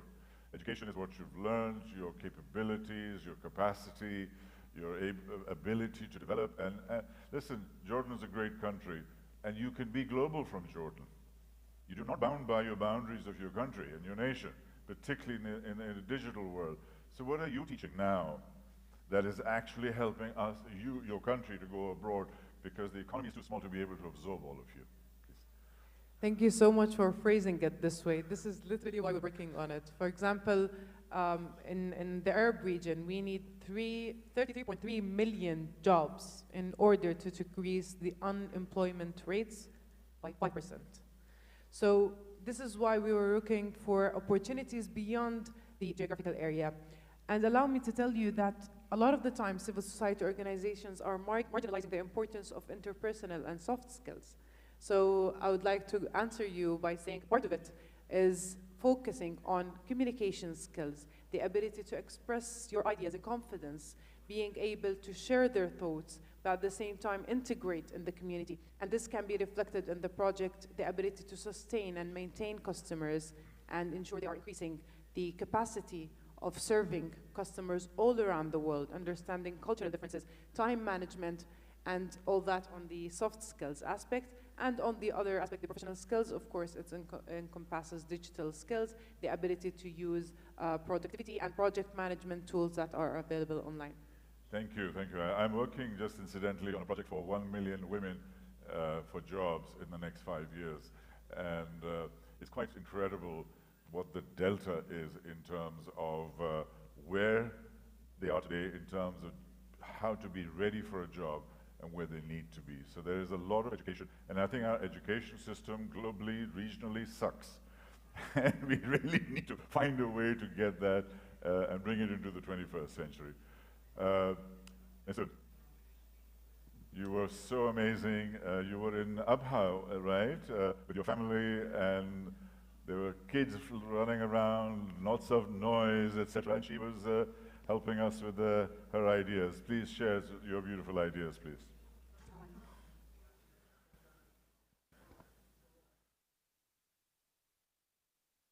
She's an architect. Commercial. Assalamu alaikum. Alaikum assalam. Thank you for having me. Yes, well, I'm quite lucky to be here, considering the circumstances in Sudan, where many of my fellow Sudanese women and men are trapped under heavy gunfire and bombing as I speak. And this recent conflict caused the displacement of over 350,000 last week, and this week's report that the number actually doubled. And my organization, when we started in 2019, that was the time of the peaceful revolution that's calling for change And so we always worked in very changing situation, very volatile situation, and we had to learn very quickly to be resilient and plan for contingencies and to adapt very quickly. And you have to understand that working in Sudan is working in, especially Sudan urban centers, they are very fragile. And so, for example, as I've said, the latest events has caused hundreds of thousands of people to be internally displaced, but also floods like that of 2022 has also caused the displacement of 173,000 households. These numbers are just tell you the amount of need for action for both these issues, internally displaced population and extreme weather events. And these two were, by definition, the two flagship projects of our organization. So we worked in, we started working in deprivation, and we wanted to support other organizations, the CSOs, because we are a think tank in general. So we opened a dialogue with them and just asked, okay, what are the challenges in dealing with the deprived population and supporting, and what is your problem, what do you need? And we found out that the main issue is information, the extreme lack of information and data, because collecting data is either too expensive or very difficult, and also because most of organizations work in silos and they don't share data. So our first project was to create an open and accessible data ecosystem, live system, in which that could feed and update data on deprivation. And of course, we had to firstly sort of identify what deprivation means in the local context, so we had to develop 9 indexes, and then we had to we wanted to combine socioeconomic data with geospatial data and show them in a very visual map that could actually communicate the issues very easily. And this map, our idea, now it's actually available online in GeoPortal. This map is not only to help CSOs, other CSOs and NGOs to create better strategies and action, but also it helps communities to very easily communicate their issue and ask for support. So your project basically is a platform for urban resilience, as I can briefly capture it like that. It is more of a platform that supports let's say, the sharing of data, of all kinds, socioeconomic data and geospatial data. And the results is actually maps. You can see maps that shows you where exactly are the most deprived areas. And this can facilitate area-based initiatives and area targeting and also policy making. Right. And so you can tell what area and what type of deprivation are they suffering from. And the most deprived area actually suffer from multiple deprivation aspects. And are you able to measure the impact and the outcome from the data that you're providing? Is it actually landing? Are you too sophisticated for that environment? I'm asking a very, very valid question.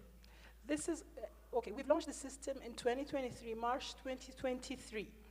So as far as I know, I can tell you the reaction of when we presented it to NGOs and CSOs and taught them how they use it. Yeah. The reaction is very positive. Excellent. And so I hope, but I also want to say in the recent crisis, it is having a life of its own.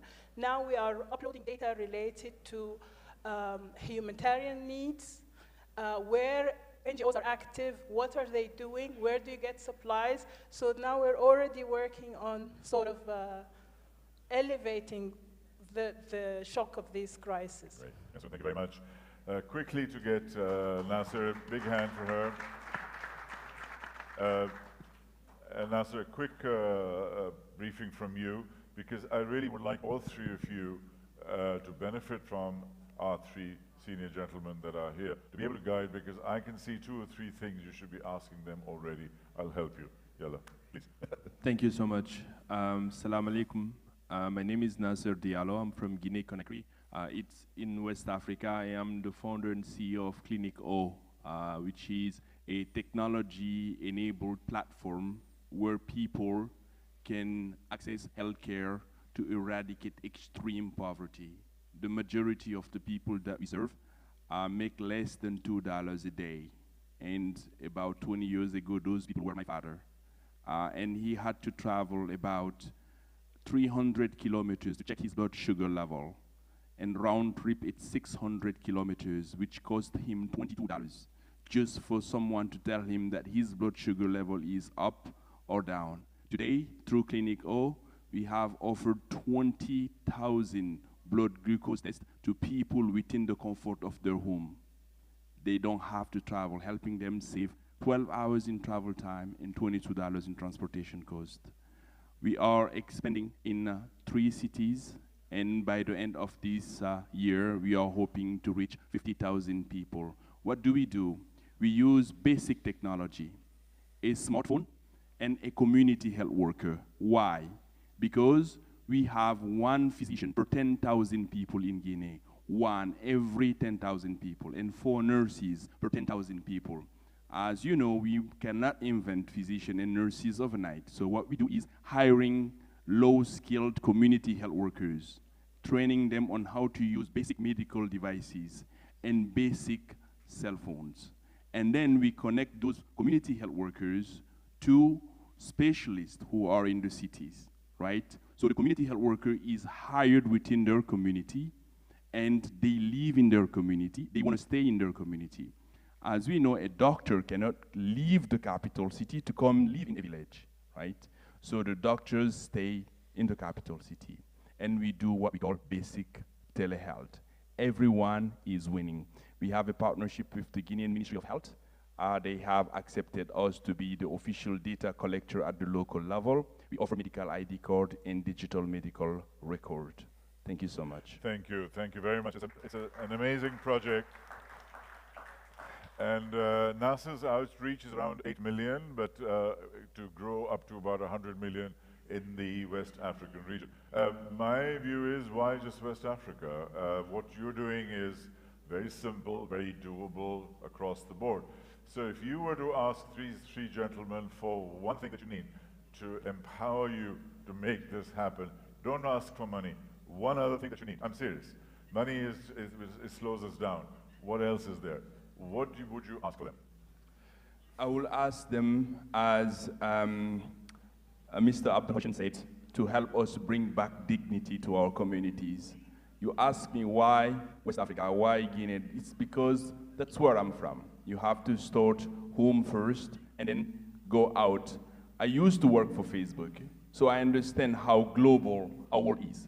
But we have problems from 8 million people in Guinea, 100 million people in West Africa. Our solution can work with every human being who has a cell phone and who has a medical device. So our goal is to start in West Africa for the next 5 years, okay? Give primary care services to 100 million people through a preventive care approach, and then scale it across the world. Okay. You didn't ask the question. I'll help you. I'll help you. Sure. I think what he needs is a partnership with an MTN or a telecoms company, or and basically get scale, because you are connecting to the last mile and the last item, and that is the key here. So, sir, 3 great gentlemen sitting here. What kind of telecoms companies, satellite companies, delivery companies, even integrated medical companies can he team up with and partner with? Because I saw his list of partners. They're all small, and I know them, some of them. It will not make a difference. It will not be able to scale as he's trying to. Any ideas, sir? Please. Now it's open for everybody. Yes, sir. Okay. So before I answer the question, let me go from the first to second to the third. I think I totally agreed with you. You know, education is been like a paper now for some places, you know. So that's why, you know, we believe strongly, okay, because we tested this. You know, we've been in a number of countries where, as you mentioned, the graduation, after the graduation, they don't have any hope after that because they're huge unemployment, especially on the regions. So we invest now heavy on the vocational training and the technical vocational training colleges. You see, where really we can see that 80–90% of the graduations have been employed, So, and I've seen their proposal on the freelancing, and I know this has been very key now. Okay, it's a huge new market, and most of the youth is going to this market. So, this is something that they can build.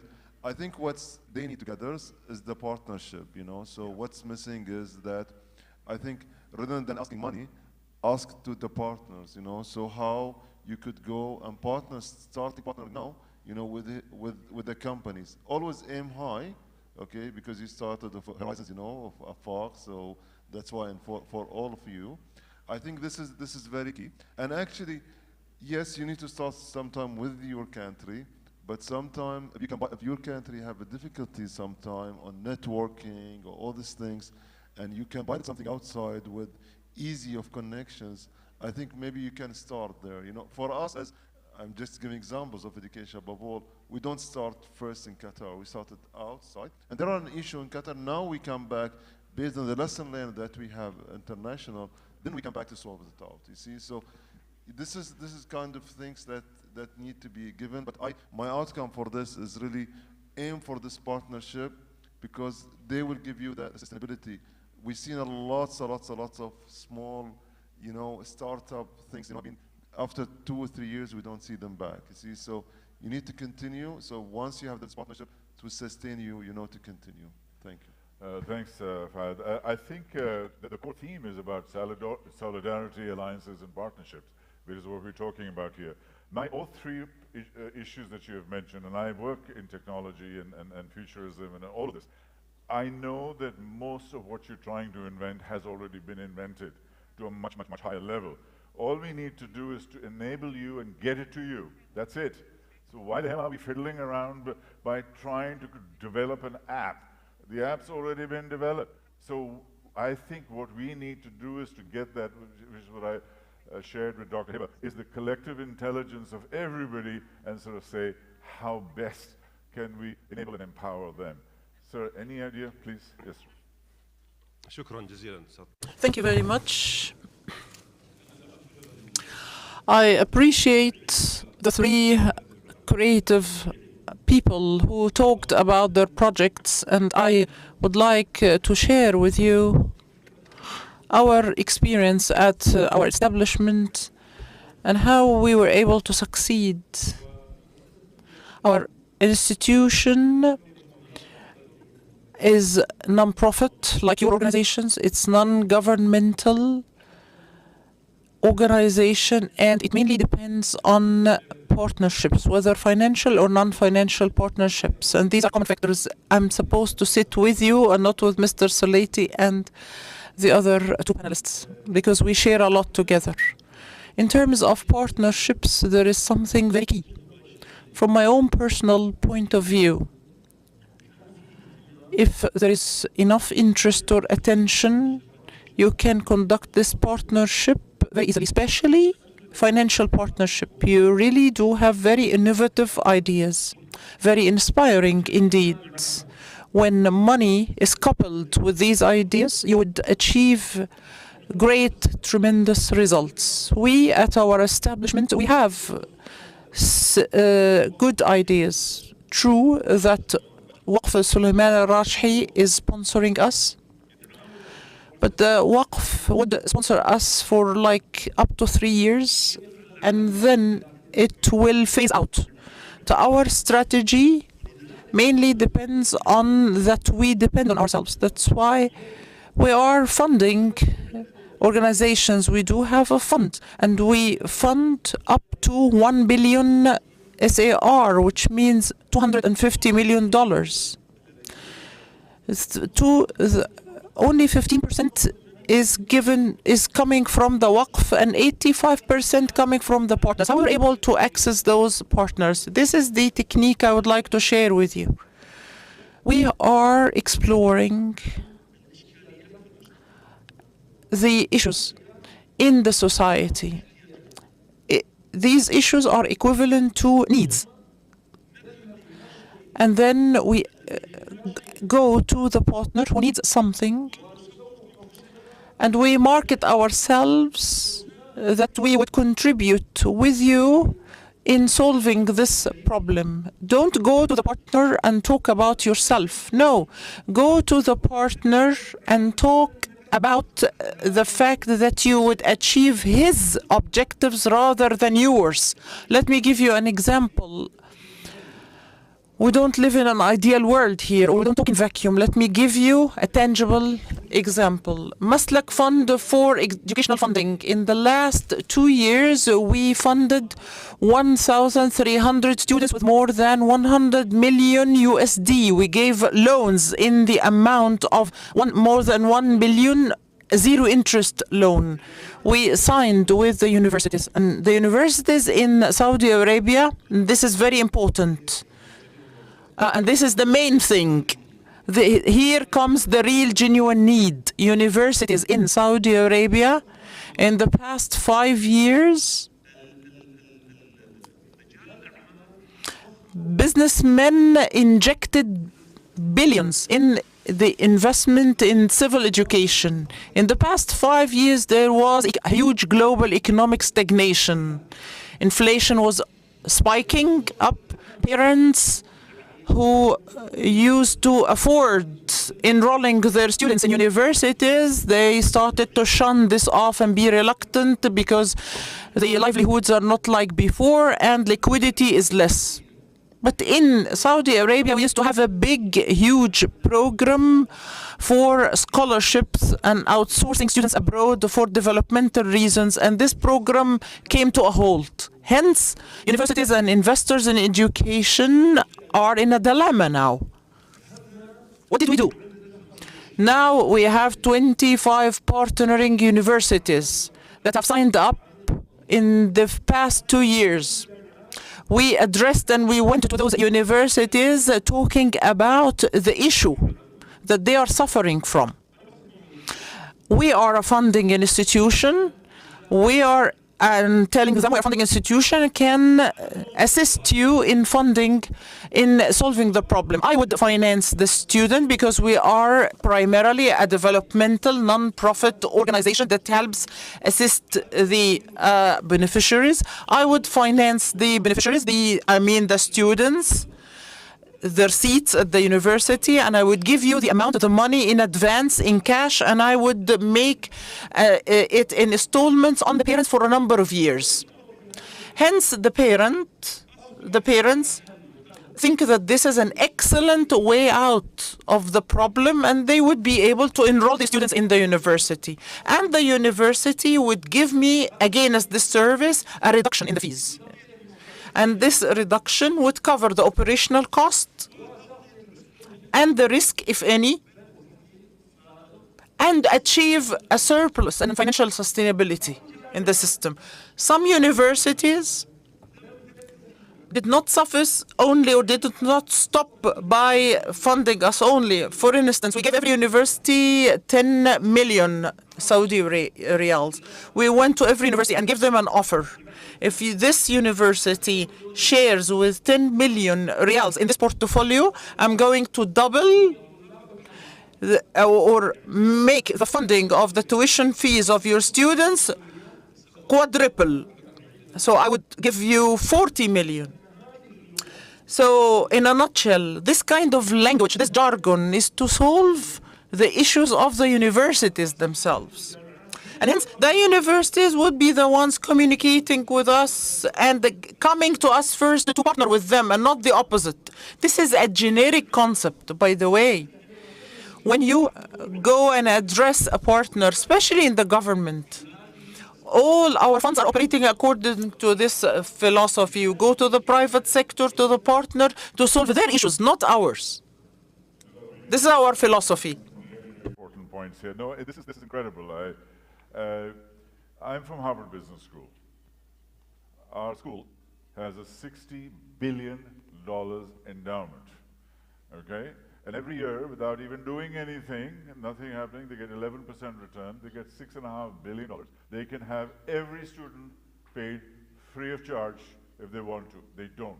So this is a profit motive, and what I'm worried about as far as education is concerned and the fees. Indian parents, Asian parents, Middle Eastern parents, they'll pay whatever you have to pay to send their kids to school and university. From a Saudi point of view, you're absolutely right. I am also talking internationally. These are profit-making organizations who are doing education for profit. And that is a fundamental reconstruct that we need to be able to look at and say, yes, make some money out of it, but don't kill parents. Don't get money and loans from you so the parents have to pay for the next 10 years. We've got to have that fundamental structural shift. Sorry. Now, back to you guys again. Do you want a satellite company, Maysoon, to give you delivery?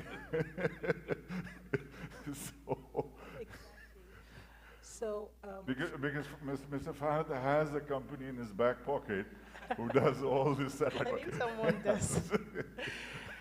Yes, well, these solutions, like the map, and also we have weather and climate information system. We need a telecommunication company, partnership with also technology companies, like you said. For example, this map I told you about is available online, but it would be wonderful if we can actually have it in the mobile, so you can actually access the alerts and see just a touch of hand, categorize what you want to find, and also a way to make it. It is some sort of like the solutions that we're now seeing provided by Google for areas of crisis, where some apps are actually open. I don't know how they do that. And Elon Musk is doing exactly the same thing, and many others. May I just stop you, because I'd like to get the audience also involved in some way. And Mr. Abdul Mohsin, do you have any comment, because you have been very quietly listening? Yes, please. Just back to the telecom companies, because I used to work with Ericsson. So I think one of the important things when we partner with the companies, maybe we will not partner with the local telecom company. Let's go higher. Let's see those who provide platforms to those companies. So, for example, Ericsson, Nokia, Huawei, those are the three maybe biggest, let's say, telecom platform providers around the world. So all of these three companies, they have extensive budget for CSR.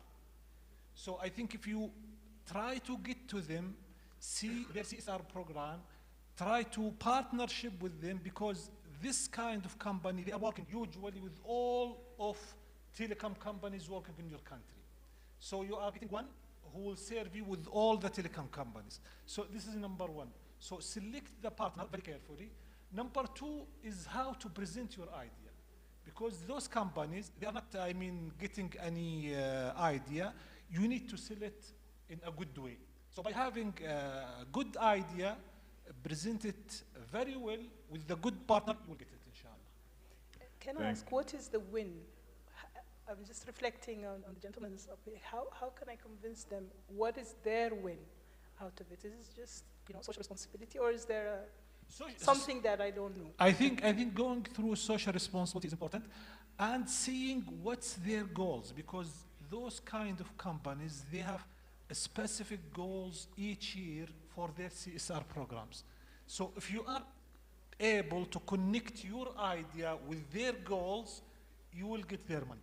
Their share price goes up, their perception goes up, they get better talent coming and joining their company if they are working on good causes. That's what is the advantage for them. In addition, when you're asking, and you mentioned rightly, their CSR program, if you go and ask for money, they give you small amounts of money. But if you go and ask for services, which the marginal cost of that service is so small for them, they'll give you $1 million worth of services.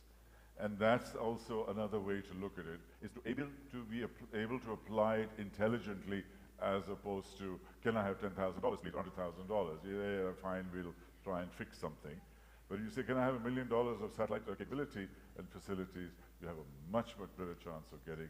Tariq, before I think if we convince us, okay, we will link you. Okay, I think you should start with us. If we are convinced today, yeah, then we will take it forward for you. That's Try my true. best. Thank you. Yes, Nada, please. Hello. Hello, everyone. My name is Nada Ghanem. I'm from Lebanon. I'm the founder of Duda Solutions. We are one of the winners of the Tadamon. Thank you for believing in our mission. I'm here to ask you the question that you pitched. How can you help us secure partnerships in Saudi, particularly with organic farmers? Because what we do is we recycle agricultural waste using earthworms and we produce a premium quality fertilizer, organic fertilizer, in both the solid and the liquid form, where we can tackle traditional farmers and smart farms as well. The product increases crop production by 50%. It reduces the need for irrigation by 30%, so it addresses water scarcity. And it also increases food security. You know, in the region during the COVID, we witnessed the trading because our borders were closed. When we have a domestic fertilizers source that is valuable and helpful, we have to support it. In Duda, we are ready to scale it up to different regions. We have a prototype, the least viable state, but we have the know-how, technology. contact مع investors or businesses ليه؟ لأن احنا we need to leverage على التراست، الشيء اللي حكيت عنه بالأول، إنه احنا ما فينا لو إنه ستارت اب. We are, if it's a startup, we'll not be able to seal deals, but with your support, we can do that. A great intervention. Thank you very much. Fahad, and I know that Raji does a lot of things on this one. Please, after you. I will not talk about Sabab Saudi part, but I have seen your proposals. You know, thank you for sending the presentations. Let's start with Lebanon first. I think Lebanon, we visited recently. We see a gap where children are not going to schools, not convinced they don't have food on the schools, provided their meals. You know. So, and I was talking yesterday with one of major partners in Lebanon, and I always say to them that we want to create the ecosystems, you know, where, you know, providing food security, creating jobs through this food security. So now I think one of the major things that we can introduce you is that how could you provide, you know, this, what you are doing today, to cover the food security, the gap in Lebanon, and then we'll start on the region. But I have your contacts, and we'll be in touch. Great. A quick comment from you, and then if you can. Regarding your question, we at our organization, agriculture is not in our scope of the business of our funds. However, we can offer you the following service instead. One of our sisterly organization in Waqf Sulaiman al-Rajhi, which is the National Agricultural Enterprise, one of the largest agricultural firms in nationwide, and it provides animal production, plant production or crops, and it is specialized in cultivating all types of fruits, olive and olive oil. We can link your organization with the companies, but it's not a non-profit. We would only link you with the firm, but to seal the deals, and you would be able to market yourselves and promote yourselves with them. After this meeting comes to an end, I can link you up with them. Time. What I'm going to request you to do, please, is ask the question and not wait for the answer. We'll accumulate 3 or 4 questions, and then we'll do it together. Yes, sir. I actually just want to give some hints for the guys here. Oh, you're giving us advice. Please go. Yeah. Quick one. This is Ahmad Hussein. I'm actually, my major is the organizational development. I'm the director of development in the board of trustees for University of Najah National University and Najah National University Hospital as well. So I'm connected with those guys. So what I advise both of you just to make a complementary thing, you know, for the horizon that seeks for jobs and you seek for the professionals in this way. And you can connect it your way through online that you have started. For myself, I can make a surgery while I'm here. I do it in Italy or in the United States. So right now there is something called WebTab, or there's it's called e-medicine, so or medical providers. So yeah, there it's are lots easy. It's easy just to think bigger. This is the only thing. But the most important thing, just don't give up. I can just show you one thing. I have built a university hospital from scratch, which is, right now, give the most advanced medical services in Palestine for people and for the health system. But last year, even I lost my father because I couldn't even provide one of the devices just to help him for living. So all the time, just focus on one thing. Business is one, always, it has a profit aim, but also it has a humanitarian issue. So if you link the both, you will succeed. Thank you very much. And I think he speaks from his heart, because I think he has suffered himself. So thank you very much for that. Quick comment. Yes, ma'am. A comment, not a story. Yes, please. Okay. Yes, ma'am. Well, thank you to everyone. My name is Marwa El Khairo. I've been working in youth education and employment and employability for the past 15 years, and meeting people like Aya, Maysoon, and Nasser, and your colleagues today, who have really been mobilizing and been at the forefront of making really important changes for the region. I think one really important point that we need to think about today altogether is that you are all individuals, and there's many of you. I'm sure you all have colleagues, and you all have many different organizations that also work with you, and we see so many different youth, so many different groups who are doing so much, accomplishing so much, and wanting to give. And like you said, Nasser, to bring the dignity back to your countries, because really this is at the core of what you're thinking. Here today, we're at ISDB's annual meeting under the umbrella of OIC. We are here talking about member states. And here we need to talk about systems. There's systems that need to be put in place. There's systems that need to be bolstered. There's systems that need to be changed so that the Ayas and the Maysoons and the Nassers and the colleagues of the world are able to not only have 5, 6, or 7 youth who are supported, but millions of youth who are supported, because this is an existential crisis. You're youth today, but in 10, 12, 15 years, you're going to be leading other different types of entities in your ministries and other different places, inshallah. And there, these policies are going to be changing the future of OIC countries, of our countries. Right.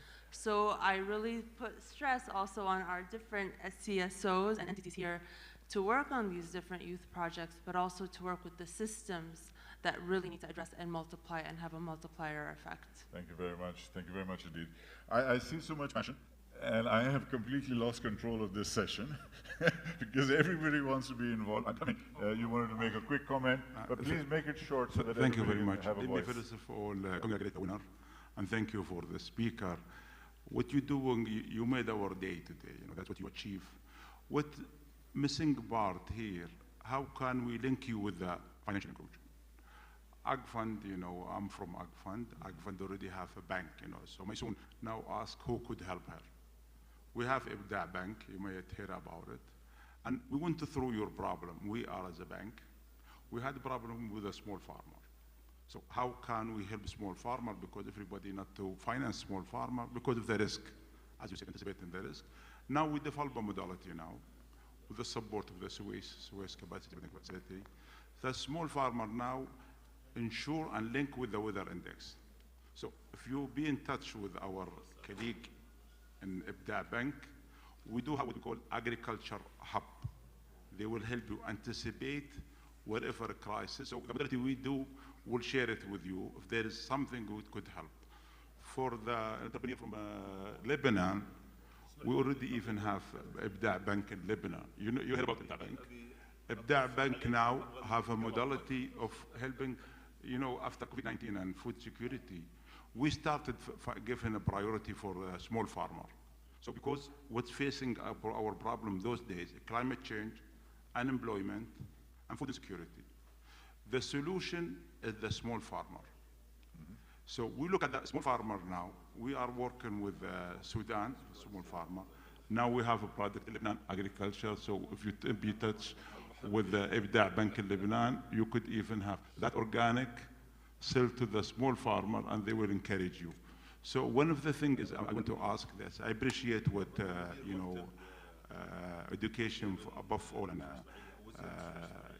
Mohammed Al Khamis is doing. But we need link between what we're doing for non-for-profit. So bring them to be as a business, could be financing and make a margin, as you mentioned at the beginning, even if it's non-for-profit. So if they don't cover cost and make a little margin, so even your service got to be sold. So what I'm saying that you have that bank in Sudan, and we do have also bank in Lebanon, as well as we are in Syria, Yemen, Jordan, Palestine, Sierra Leone, Mauritania. And this is available all over the country. Thank you for this, and hope looking forward to you benefit from our bank and you benefit from AgFund. How can we help more? Thank you very much. Very practical. I think a big hand for a lot of the people. I'm just coming to you. I have 4 people here. The key issue here is that there are opportunities and stuff. Now, one of the things you were right about bridging, sir, is that these people have a lot of heart. They have a lot of energy. They have a cause and purpose for which they have a better chance as startups to succeed. Startups, 8 out of 10, 9 out of 10 will fail, sadly.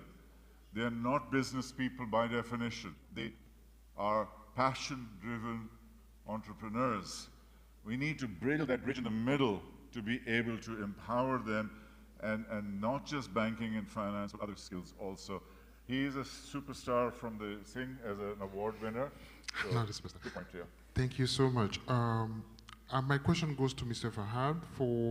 You mentioned during your speech that you normally have organizations all over Africa that are actually working to reduce the gap in terms of education. That's what we're doing. So my question is, do you have like a focal point in West Africa, for example, that you can connect us to, so that we go to them and explain what we're doing? Because we are a company, for-profit company, trying to make an impact. And this is very difficult because we invest almost all the money we make into such things. So it will be important for us to have those connections, and we'll be very thankful for that. Thank you. Thank you, brother. Yes, sir. No? No. Okay. This lady has been, and I'm going to the winners because you got, sorry ma'am, I will come, these are just the winners, that's why I'm good. Please, no, please, I will go after. I'm so sorry. He is working on mental health, which is becoming a really global issue, so please address that. It will be unfortunate if my question is worse than yours. Thank you so much, everyone. I just wanted to, I don't know, I'm just feeling my privilege being here, and I noticed the difference between, for example, we have 7 winners here and 3 on the panel, and this opportunity to be able to talk to senior advisors. And I'm thinking about all the other projects that were not selected, or projects that were selected but did not come here. And looking at your experience at different projects you mentioned, for example, Education Above All, one of the first NGOs I started working with, it was called Education for All. It was confused before. It's not a question really, but I was just asking for a mandate to be able, maybe through Tadamon, through ISDB, because I have a lot of other NGOs, other projects that work in different spheres and areas and solve different issues.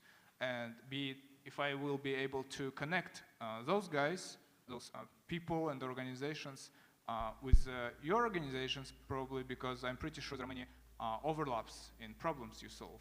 Yep. Great, thank you. Thank you very much indeed. We better bring this thing to an end because we have run over.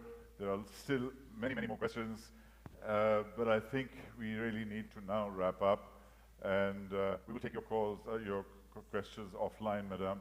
I meant to get to you. So Thank you. Any final comment anybody wants to make before we close? Any thoughts? Are you tired? One really quick comment. Go. Thank you so much for the lady that highlighted the importance of youth empowerment. And what I would like to say is that youth are not the future anymore. We're not talking about youth as if they are the future, the next generation that we'll be building.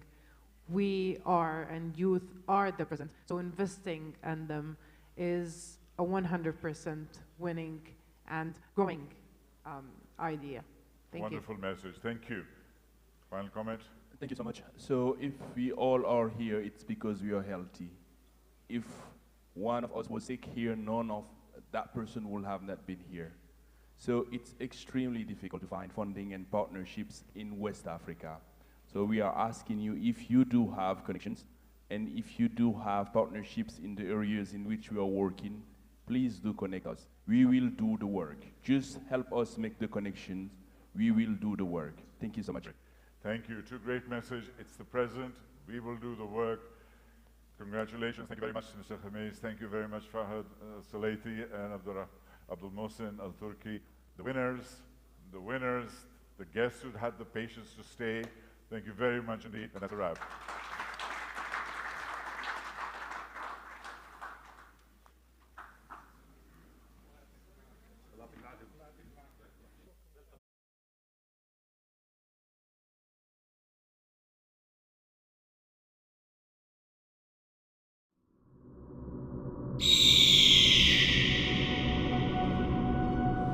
From the center of one of the most magnificent civilizations on the face of the earth, that has inspired millions of people all over the world, from where vision and perseverance have turned dunes of sand into an iconic land of productivity and modernity,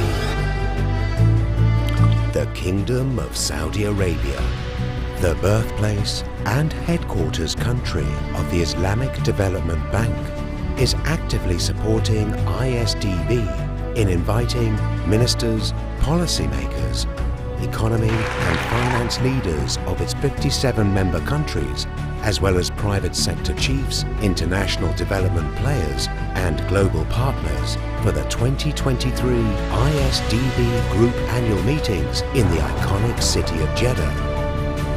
Under the patronage of the custodian of the two holy mosques, King Salman bin Abdulaziz Al Saud, for yet another exhilarating high-profile assembly at a crucial moment where multifaceted crises are looming.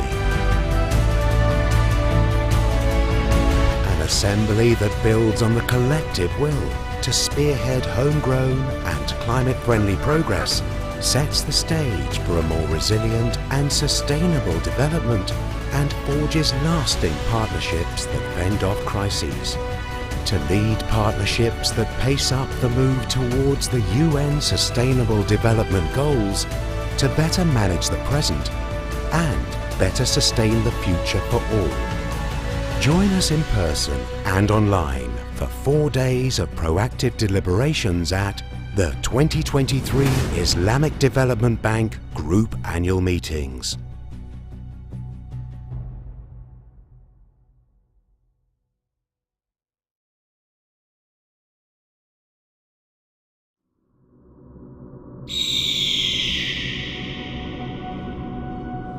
From the center of one of the most magnificent civilizations on the face of the earth, that has inspired millions of people all over the world, from where vision and perseverance have turned dunes of sand into an iconic land of productivity and modernity, the Kingdom of Saudi Arabia, the birthplace and headquarters country of the Islamic Development Bank, is actively supporting ISDB in inviting ministers, policymakers, economy and finance leaders of its 57 member countries, as well as private sector chiefs, international development players and global partners for the 2023 ISDB Group Annual Meetings in the iconic city of Jeddah. under the patronage of the custodian of the two holy mosques, King Salman bin Abdulaziz Al Saud, for yet another exhilarating high-profile assembly at a crucial moment when multifaceted crises are looming. An assembly that builds on the collective will to spearhead homegrown and climate-friendly progress, sets the stage for a more resilient and sustainable development, and forges lasting partnerships that fend off crises. To lead partnerships that pace up the move towards the UN Sustainable Development Goals, to better manage the present and better sustain the future for all. Join us in person and online for 4 days of proactive deliberations at the 2023 Islamic Development Bank Group Annual Meetings.